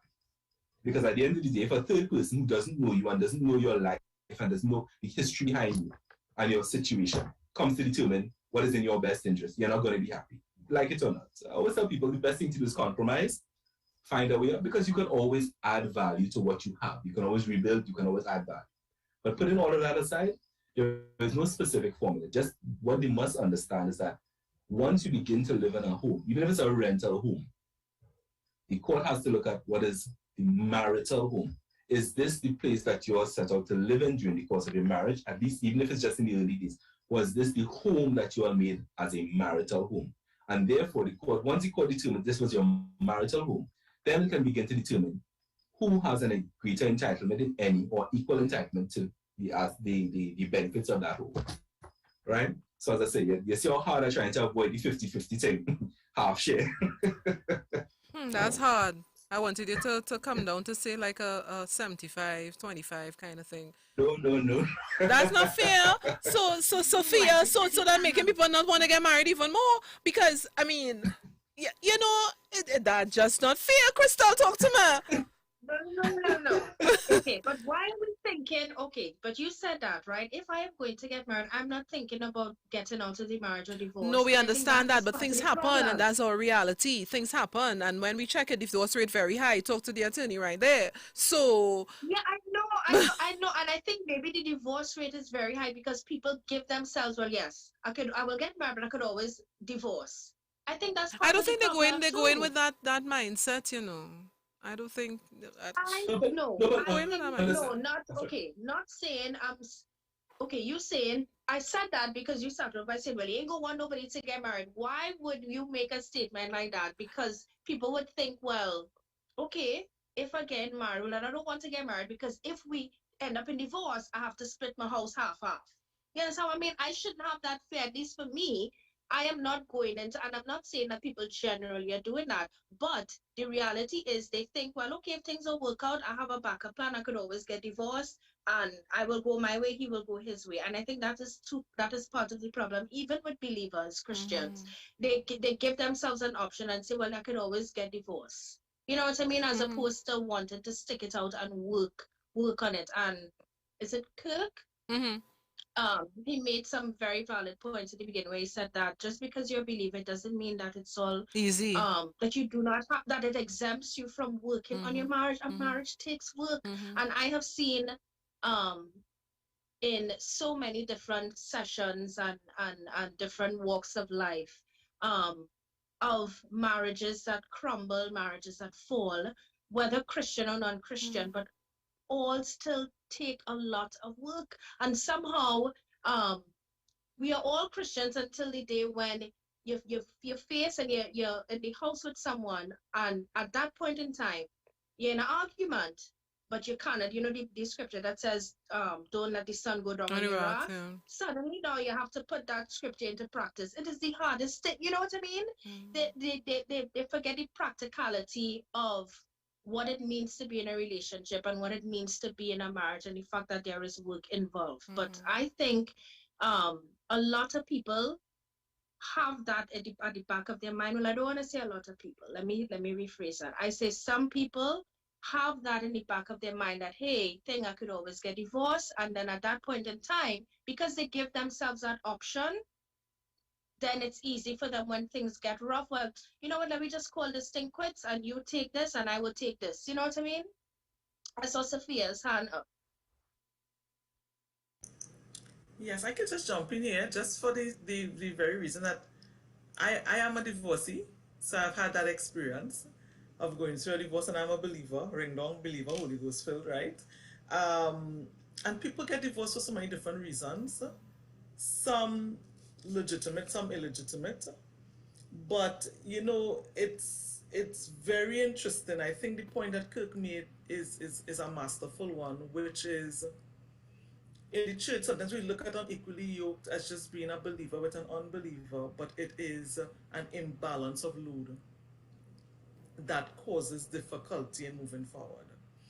And having had the experience of going through a divorce, I have learned that looking at people's situation from the outside, it's very, very different when you're inside that situation. And God carries people through different situations and experiences. As I told one sister, I think to make us more compassionate and ought to be better ministers, because we can then understand firsthand what people face. So having been through a divorce myself as a believer, and also being called to ministry, and some of those challenges we have in receiving people in ministry who are divorced, understanding that relationships and making marriages work is not as easy as it appears. One, and two, sometimes I remember we had a women's ministry, and I just want to make this point why we have to be very careful. We had a women's ministry event in church, and we were talking about a similar topic: strength in marriages, fighting through marriages, going the distance. Yes, I'm all for that. And a lady stood up and say, my husband beat me for 20 years. He hung me upside down and left me there for 3 days. No food or water. And I will get licks hung upside down for 3 days. And the Christian people in the church tell me, stay with him. She said, I wanted nothing to do with God. Now, so we have to be very, very careful. We cannot paint wide brushes, because we really don't know what people face in relationships, even in the church, because people are saved and somehow the behavior don't get saved too. Or they're not proper representatives of Christ, or they may be saved but somehow lack the skills or the maturity. Because sometimes it's that too, the skills or the maturity. And if they could do it over again, they probably would not be divorced. But at the time, immaturity reeked within them and they failed. So we just have to be careful in handling that topic, that it's not always people taking the easy way out, because people generally do not get married to their divorce. They don't. But sometimes it is they really, really just messed up, made bad decisions, lacked in maturity, and now more mature and really can't turn back the hands of time. So what you have to do, get healed and move on, right? And help others along the way. So I just wanted to put in that contribution. Haven't had the experience, and I remember also having to go through that experience and thinking, God, how could you call me to ministry? Would people even receive me? Right? Now, my ex-husband and I have a fantastic relationship, because we have a son and we're on his team. So when it comes to his team, we playing all out for him. Together, ain't so much. But we have come to respect that we are both valuable in his growth. And so we play well there. But because we have both matured more, so we can do that now. Fast forward 10 years ago, probably not so much, right? So you have all of those dynamics, and God has been merciful that people receive my ministry because he has called, even as a divorcee. So, you know, I have the whole thing about divorce and remarriage and all of that in the church, and I could say right here, I mean, I'm looking forward to be married again. It's a part of my life that I'm completely excited about and looking forward to. I mean, some people think I'm probably going to hell. I don't believe that. You know, God is faithful in all things. So I just wanted to contribute. Amen. I appreciate that, Saffiya. I really appreciate that. I have a feedback, Madonnaj, in terms of it was a mixture of what Kirk and Crystal said, and even with yourself. And my profession is I'm in the business of awareness and growth, in terms of from the psychological side. So we have to have a ground where, and Kirk, I mean, all of us are Christians, even in our secular professionals, we are still Christians. So we minister from within throughout our professionalism. So as a lawyer, Kirk would know the after effects through divorce, right? As a counselor, I look at the pre. So I would look at the awareness before going into the relationship, before going into the marriage, so that it wouldn't reach to Kirk. You understand? And Crystal, I think that's where you were coming from, that person's mindset going into a relationship shouldn't be to reach Kirk. But you still have to be aware, because Kirk made a thing about being arranged marriages, and I disagree with you with the arranged marriages. Yes, I agree they are successful, but they are successful because it's a business transaction. arranged marriages in our modern time is a business transaction. It's a merging of either land, a merging of businesses. So is it that we're putting, and because we're all professionals, we invest so much time and energy in our career. We invest so much time and energy where money is concerned, but we don't do the same for our relationships with our significant other, with our friends, with the person that we're dating. We don't invest that time. So when it comes to work, because it is work and it's work throughout the development, as Saffiya said too, because who you were 10 years ago is not who you are today. So if you dated in your 20s, your early 20s, you got married somewhere there, and then you're developing along, you have to go through different challenges. I deal with grief and loss, and I tell people it takes a minimum of 1 year to filter through grief and loss. And then every year on an anniversary, every year on a birthday, everywhere if a certain sunset reminds you of that person, it will trigger. And the same thing affects relationships as well. It's going to trigger something along our way, along our development. And that's probably why it's called a development, because it's a moving fluid line that we don't know what circumstances, what experiences we will be dealing with 5 years from now, 10 years from now, 20 years from now. We live in the time space, yes, but we also are aware if it goes this way, if it goes this way. So that's why we have lawyers, and that's why we have counselors, and that's why we have ministers, and that's why we have testimonies, is because life develops and changes. It's always fluid. Wow. Thank you. I see Kirkhan is up, or you took it down? Oh, it's down. Okay. No, yeah, as I said, I don't want to just become that guy, but I just want to make up 2 quick comments. Now, one of the things you have to appreciate at all times, a very simple question we don't tend to answer because maybe we don't ask it enough. Simple question: why did you get married? I often have to ask that question in my capacity, unfortunately. And most people give you that very nice, wonderful, airy-fairy answer about love and, thought it was the right one for me. And you get all those wonderful, airy-fairy answers about, what they expected and probably what they saw on TV and what they've been reading in books and maybe what other people may have told them. But most people really don't understand the purpose of being married. So I'll give you an example of something that often happens. You always see, and people, it's a regular thing that we hear all the time. It's anecdotally, people say it all the time. Well, we're living together, good, 10 years, 15 years together. We went and get married and look, things fall apart. You hear that all the time. And the thing about it is, people don't quite understand. If we've been living together for 30 years or 15 years or 20 years against the will of God, and then one day you decide to pick up and go and get married, and you bring this, and I want to be very careful about the words I use, tarnished gift to God, to say, look, God, we're going to make it right now, without repenting. And then you expect God to bless you because you bring a tarnished gift to Him. And we don't seem to understand that, okay, even if you don't repent before you enter into this relationship and bring this thing before God, He may not approve. Because you've been living in sin for 10, 15, 20 years according to the word, and you bring it before God and then expect God to bless it. It is disrespectful. And we don't like to tell the truth about them things. Because most people don't take the time to either get counseling from the church, from the house of God, from the man of God, from the woman of God, or even from a professional counselor before they enter into the relationship of marriage. And it's the same thing oftentimes when people get married, even before living together. Oftentimes, couples get together. They may have engaged in fornication, we don't know. Neither here nor there. The thing about it is, though, when you come before God to bring this thing before God, to bring this union before God, to ask for God's blessing, you must come with clean hands. It's like when you come to the court to do, as you say, equity, you must come with clean hands.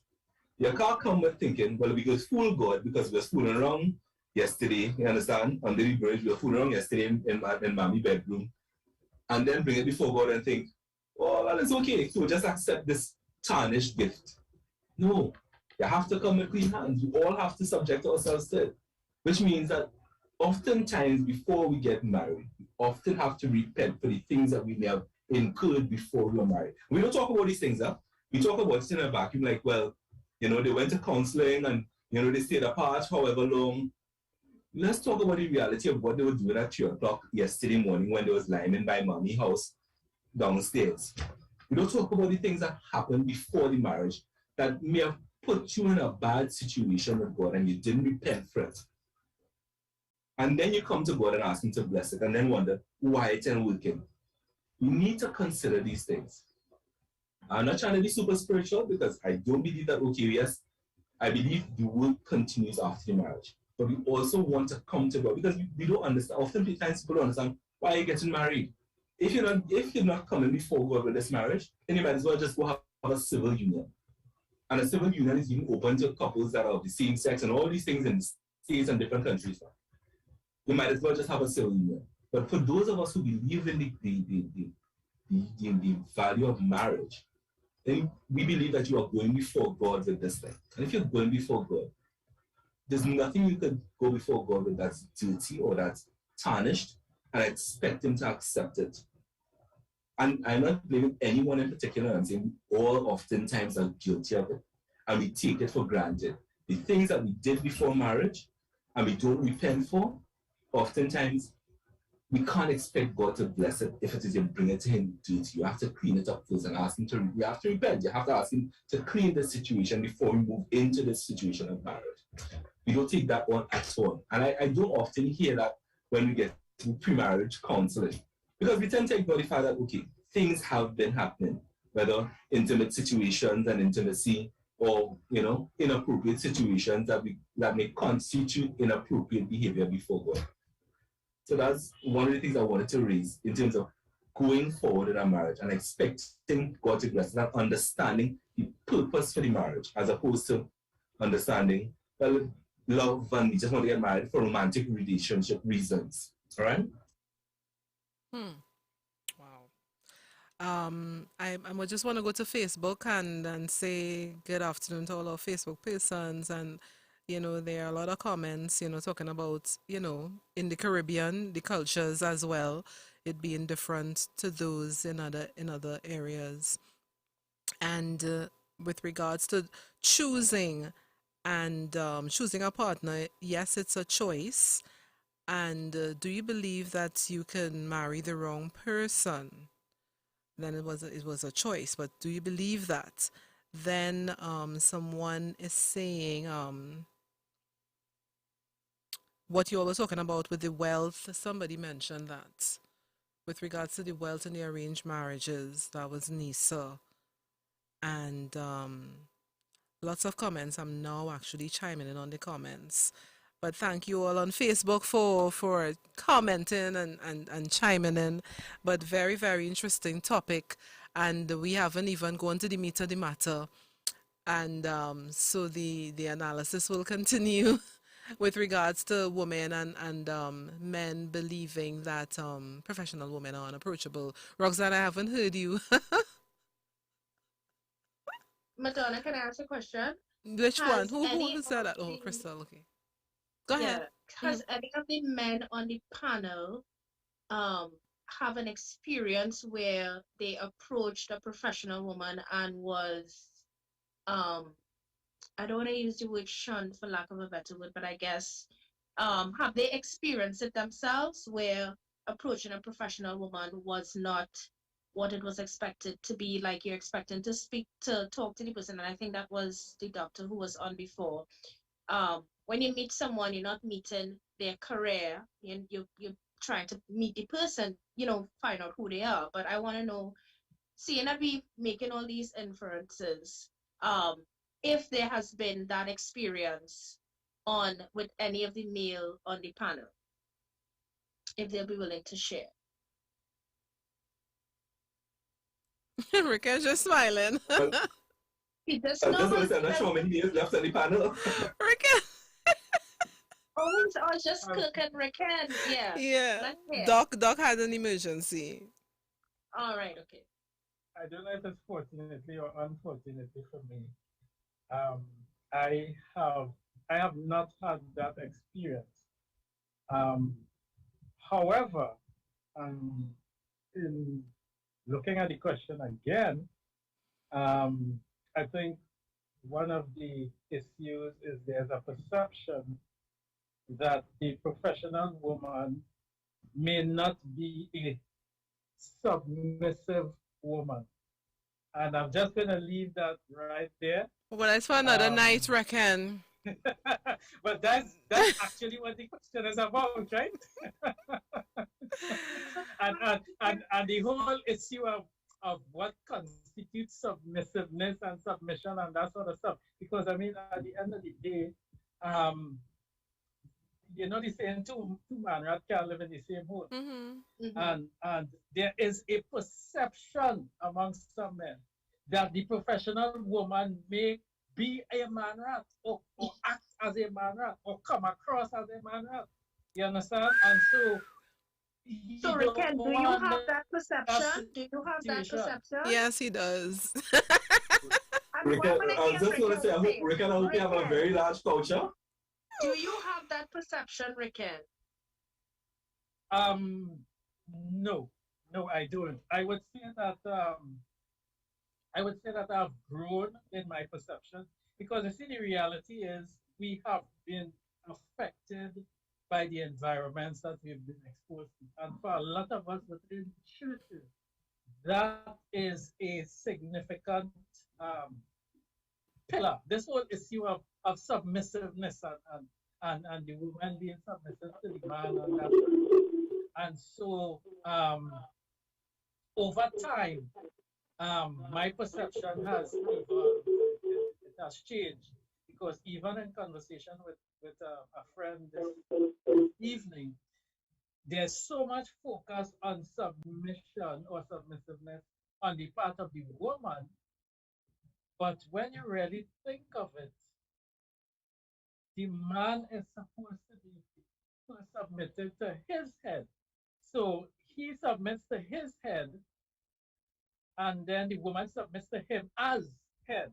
And I think when we start to probably pay a little more attention to that, we may have a bit more balance and we may have a bit of, we may be able to establish more common ground when it comes to this particular issue because that submissive is a curse word for a lot of women. It has a negative connotation. And there's a barrier that needs to be overcome within a lot of our churches. All right, so I will leave it there for now. I just want to kind of piggyback on what you were saying, Riquen, because that has always been, as a professional woman, something that I look for. Because in terms of the idea of submissive, being submissive or looking for a partner, in my mind's eye, it is always to me, what am I submitting to? So if it is that you're coming to me, I have to be able to see something that I would be willing to submit to. And in a lot of cases, it has not been properly taught. And I think what's coming out a lot out of these conversations, particularly with the insight that Kirk is bringing, is this idea of what is the man's purpose for being married? What is he bringing to the table? And I think in many ways, when we as women, we are assessing someone, it is not necessarily that, once you don't have, this bank account, so and so, somewhere on the inside, we are looking to conform to the pattern.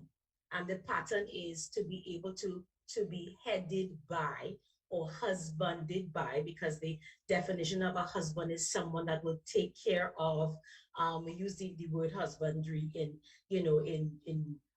taking care of livestock and nature and plants and stuff like that. So that whole idea of someone who would take care of, someone that is so someone that you want to be headed by or husbanded by.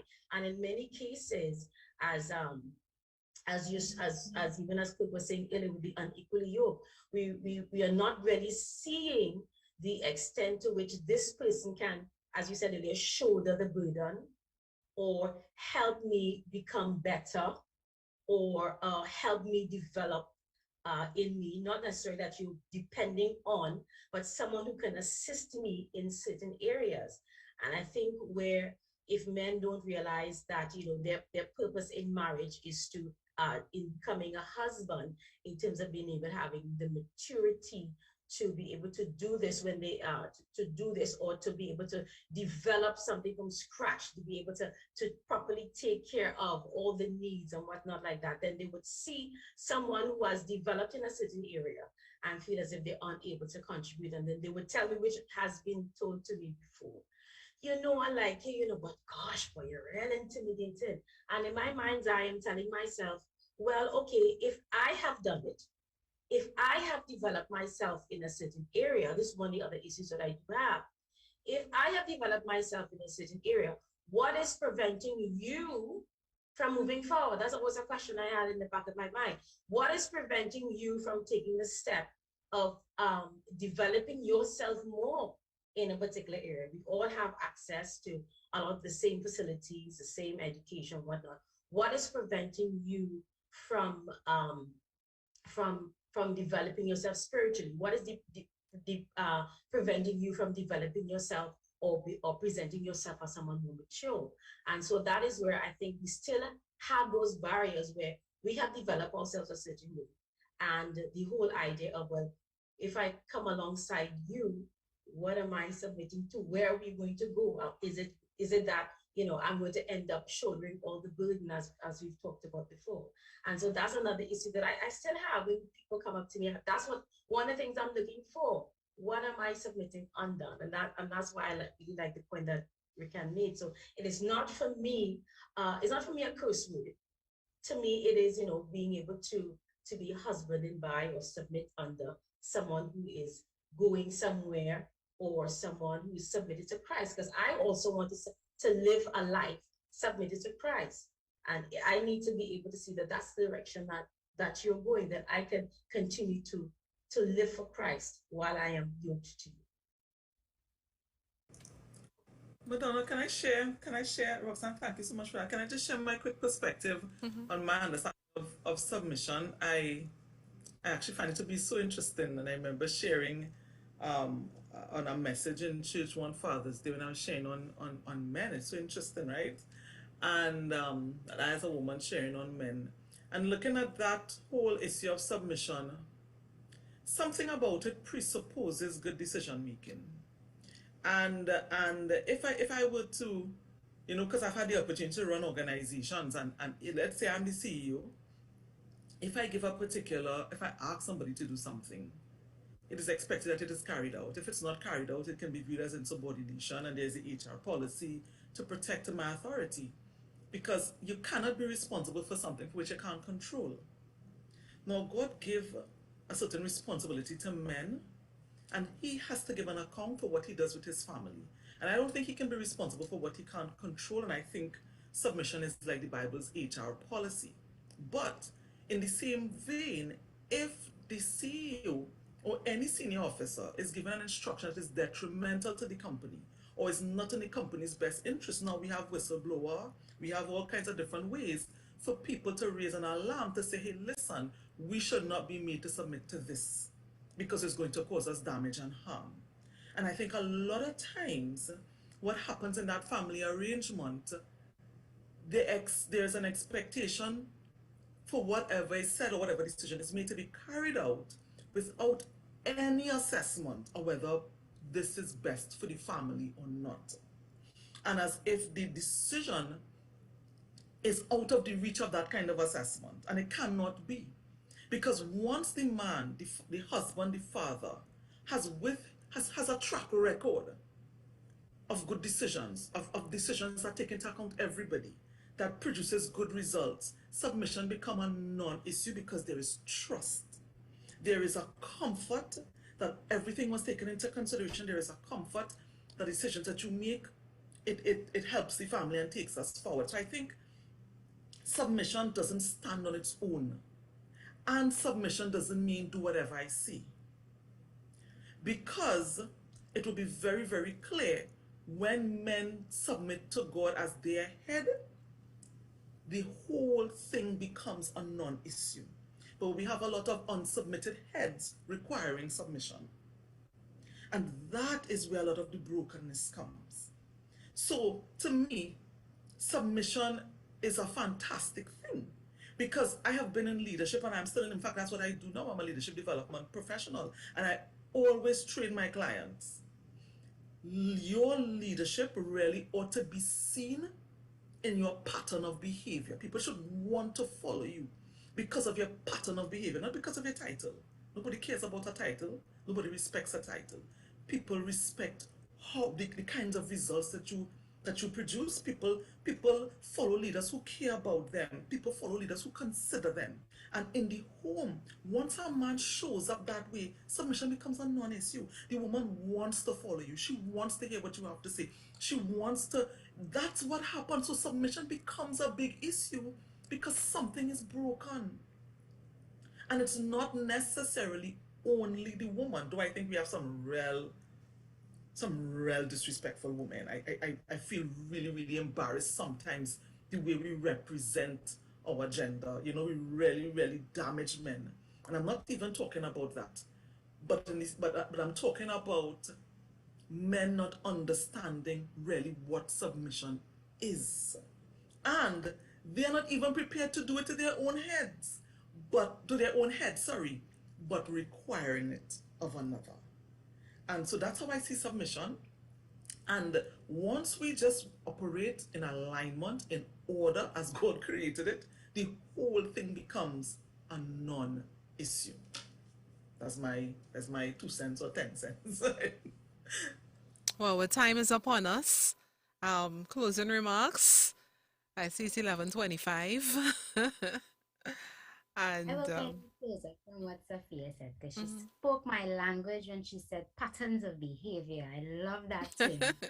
And so in patterns of behavior, some people also would use the word cycle.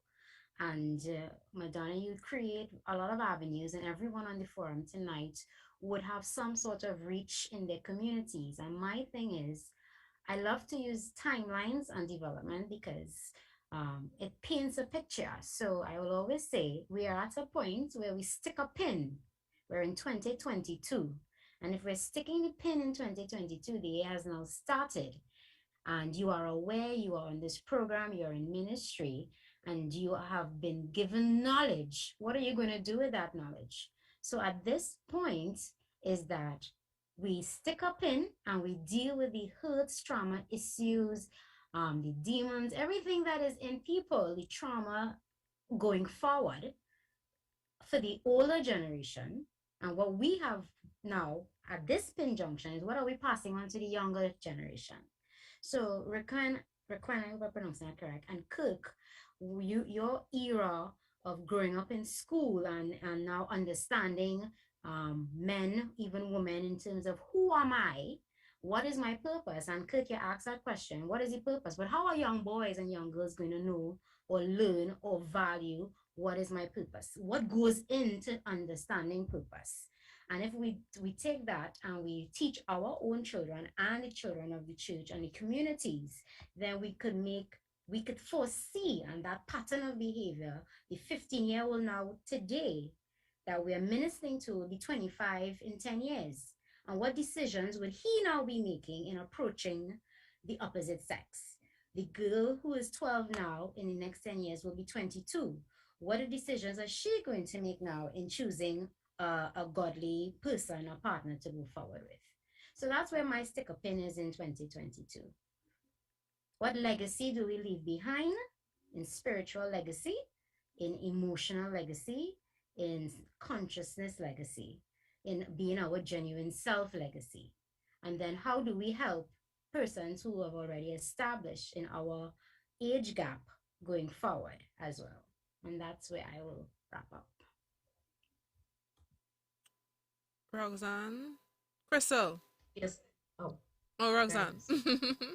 Oh no, I was just, as the presenters were talking, I was telling myself then there is a great deficit of information that is critical to our development, not just for the young men, as we sort of started with that slant this evening, with why they feel intimidated, but even in the preparation of relationships. And we've learned a lot tonight. So basically, what you were saying, Anissa, in terms of passing on the information that is critical, because we've heard extensively from the lawyer and you heard extensively from the counselor. That's because there's a lot of information that's missing in between to be prepared for, in terms of when a young man at 15, 16 years old is thinking, well, yeah, I could get a boo. I mean, we have to begin to change that perception in terms of raising the level of responsibility and understanding what it really means. And so actually, as you guys were talking, in my mind, I'm saying, how is it something so critical has been left out of our educational stream? Something that is so critical. So we have entire entire court specifically for families. We have a family court, and we have divorce court. All these things that are fallouts because of the information has not been provided, at critical stages, at formative stages, at the 11 years old, where we choose in schools. But we could begin to learn and appreciate each other. What do we bring to the table? What are our strengths? What is a woman's strength? What is a woman's weakness? A woman is not just what we see modeled, because there are errors in there. But but where we learn in a more formal, well, for want of a better word, there must be some avenue where we can get this information disseminated. But as you said, in the meantime, we will have to do as far as we can reach to share this information, or to point people to the correct information, to make it normal for people to seek out extra counseling and extra information where relationships are concerned. Because as we would spend our entire life preparing for a career, it should be understood within that same vein, that we take the time to prepare for relationships the same way we prepare for our career, the same way we try to get healthy. Everybody, put on weight for the pandemic. And so we waking up early in the morning and we walk in, because we are investing in our health, and we invest in our education. And relationship should be something. And until that should be invested in with the same amount of resources. And so, yes, I just want to add my agreement to what Nyssa just said. Crystal.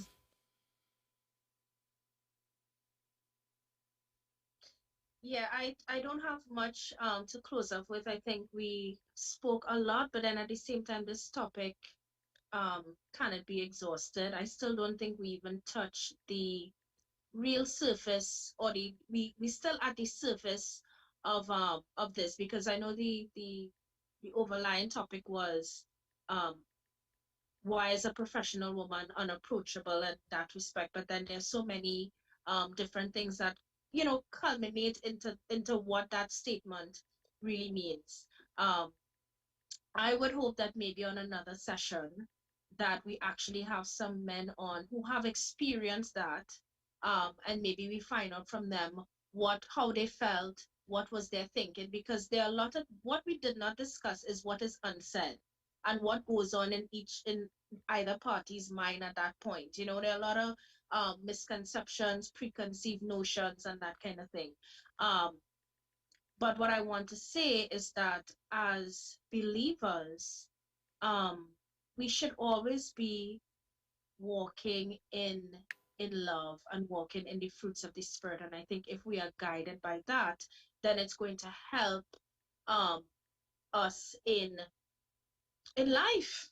You know what I mean? In daily life, you know what I mean? And I get that some women could be very standoffish, very, very standoffish. I mean, there is ill on both sides, but at some point in time, there must be a letting down of the guard, because man and woman have to come together. You know what I mean? At some point in time, that barrier or that thing must have been broken down for relationships to form. So I think it was a healthy discussion. And I think we definitely, there is so much more to it than what we have tapped into. I mean, obviously time would not permit us, but I think it's a great start. And I would piggyback off of, her name is coming up as Caribbean Life Management, but I can't remember the name. I'm so sorry. Where she says, sorry? Nyssa. Nyssa. Lisa? Me. Nyssa, right, Nyssa, yes, where she says that we're sticking a pin in it now, and then what changes are we going to make? So I would say personally, for me, I would look at myself and say, well, okay. And I think introspection is something that is necessary, but it is not always done, because it's hard to look on the inside, because when you look on the inside, then you have to admit that you are doing something wrong. And nobody likes to admit that. But when you admit that you have done wrong, it means that you could heal, and then you can learn and do better. So my pin would be, okay, am I really, do I appear unapproachable? Now I have asked this question to persons, and the majority of the persons have said that no, I'm not unapproachable, right? But I have to also ask myself certain questions, do some self-introspection, you know, and say, well, am I standoffish? Is there anything that I could do differently to possibly make a man think that he can approach me? You know what I mean? So that would be one of my takeaways from the call tonight. Riquen.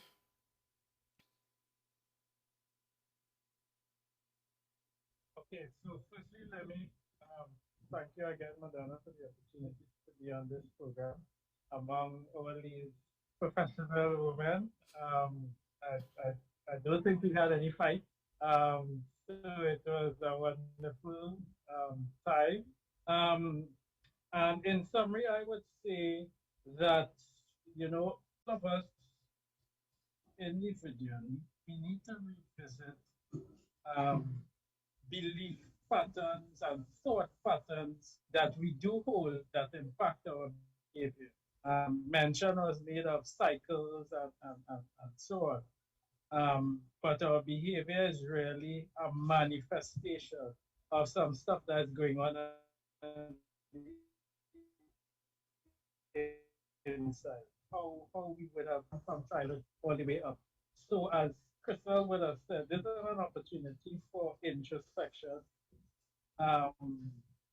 for us to consider what are some of the beliefs that I am holding on to that are not aligned to God's word, that do not make for healthy relationships.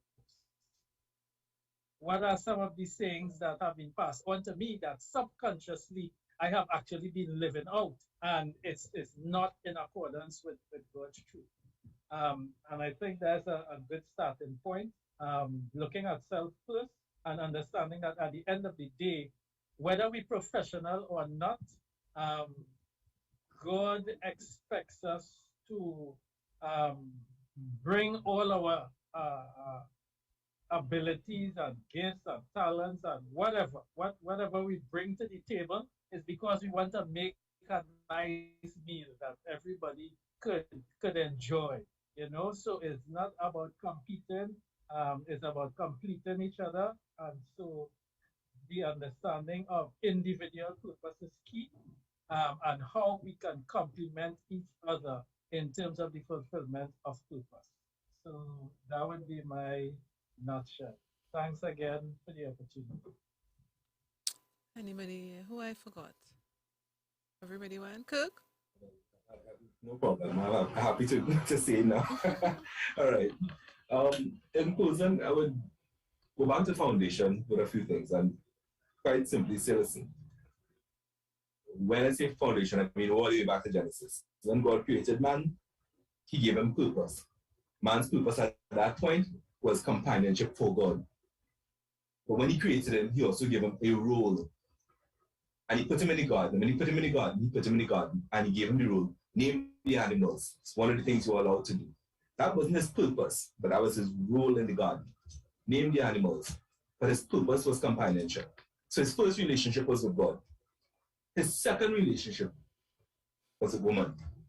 God took the rib, created woman, created companionship for the man. So we had the agape relationship between man and God. Then we had the romantic relationship, as we like to call it now, between man and woman. If you don't have that relationship between man and God, and the man looks towards the woman only, then he will only rise to the standard that the woman set for him. We go back to the foundation, we see it happen. The woman had a conversation with the enemy, and things happened, and the man followed suit. And we see it oftentimes. The minimum standard that a woman sets for a man is the minimum standard he will meet in order to enter her life. If she allows him through that door, minimum standard. And whether she's a professional woman, as we like to say, or a woman who can provide, or whether she's a woman who is reliant on the man as a provider, whatever standard she sets is the standard oftentimes the man will meet. But if he doesn't have a relationship with God, he is going to be intimidated.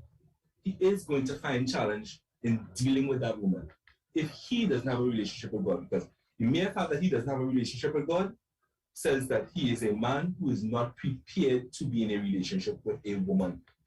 And therefore, challenges will result from the get-go.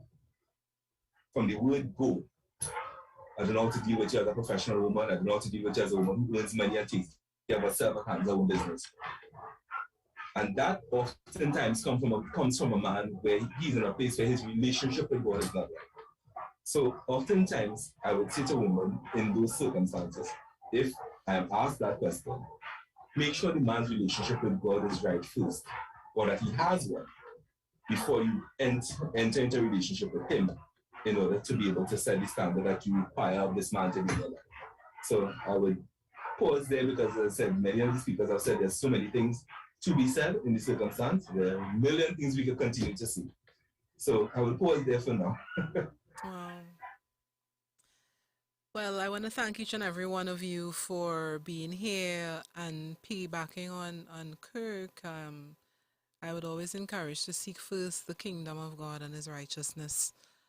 And we know that everything would be added unto you. But one thing that has become my favorite scripture is in Psalm 32 that says, God will guide me to the best pathway. And I picked up on that scripture earlier. I don't know, I skimmed through everything else, you know, like how some people skim through over the widows in the church and the fatherless, yeah. But I captured it and hold it close to my heart because he's my guiding light to everything.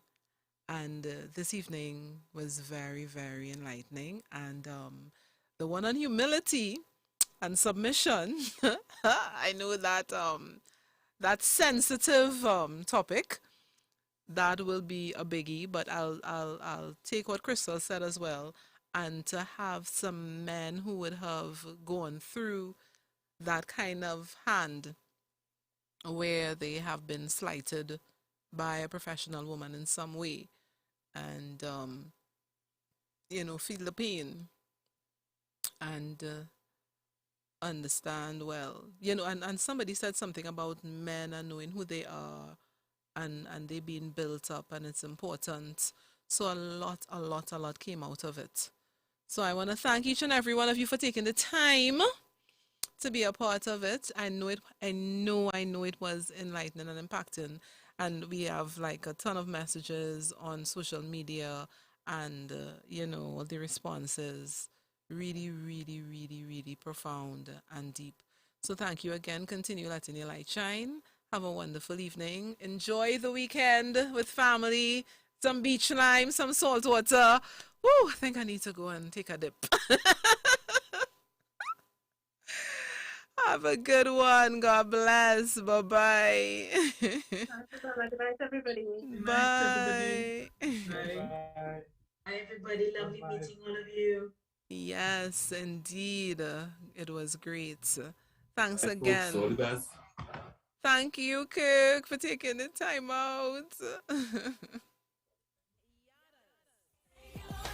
we continue to give God thanks for what he has done. Joining me this Friday will be Maria. She'll be testifying about God really bringing her out of darkness into light, out of lesbianism, out of drug addiction, and now she's serving the Lord faithfully. So we really giving God thanks for what he has done. And joining me will be a few ladies. And you know what? We're going to be talking about ladies, you who are single, who have kept yourselves, whom the Lord has allowed you that grace. Does a professional woman have a look? The men are saying she doesn't look like she could cook. What does that really mean? I mean, I could cook, so I don't understand what they're saying. This and so much more this Friday. Also, we want to hear what does God's word say about. We got engaged already, so I could sleep over until we get married. We don't get married already. So is it okay?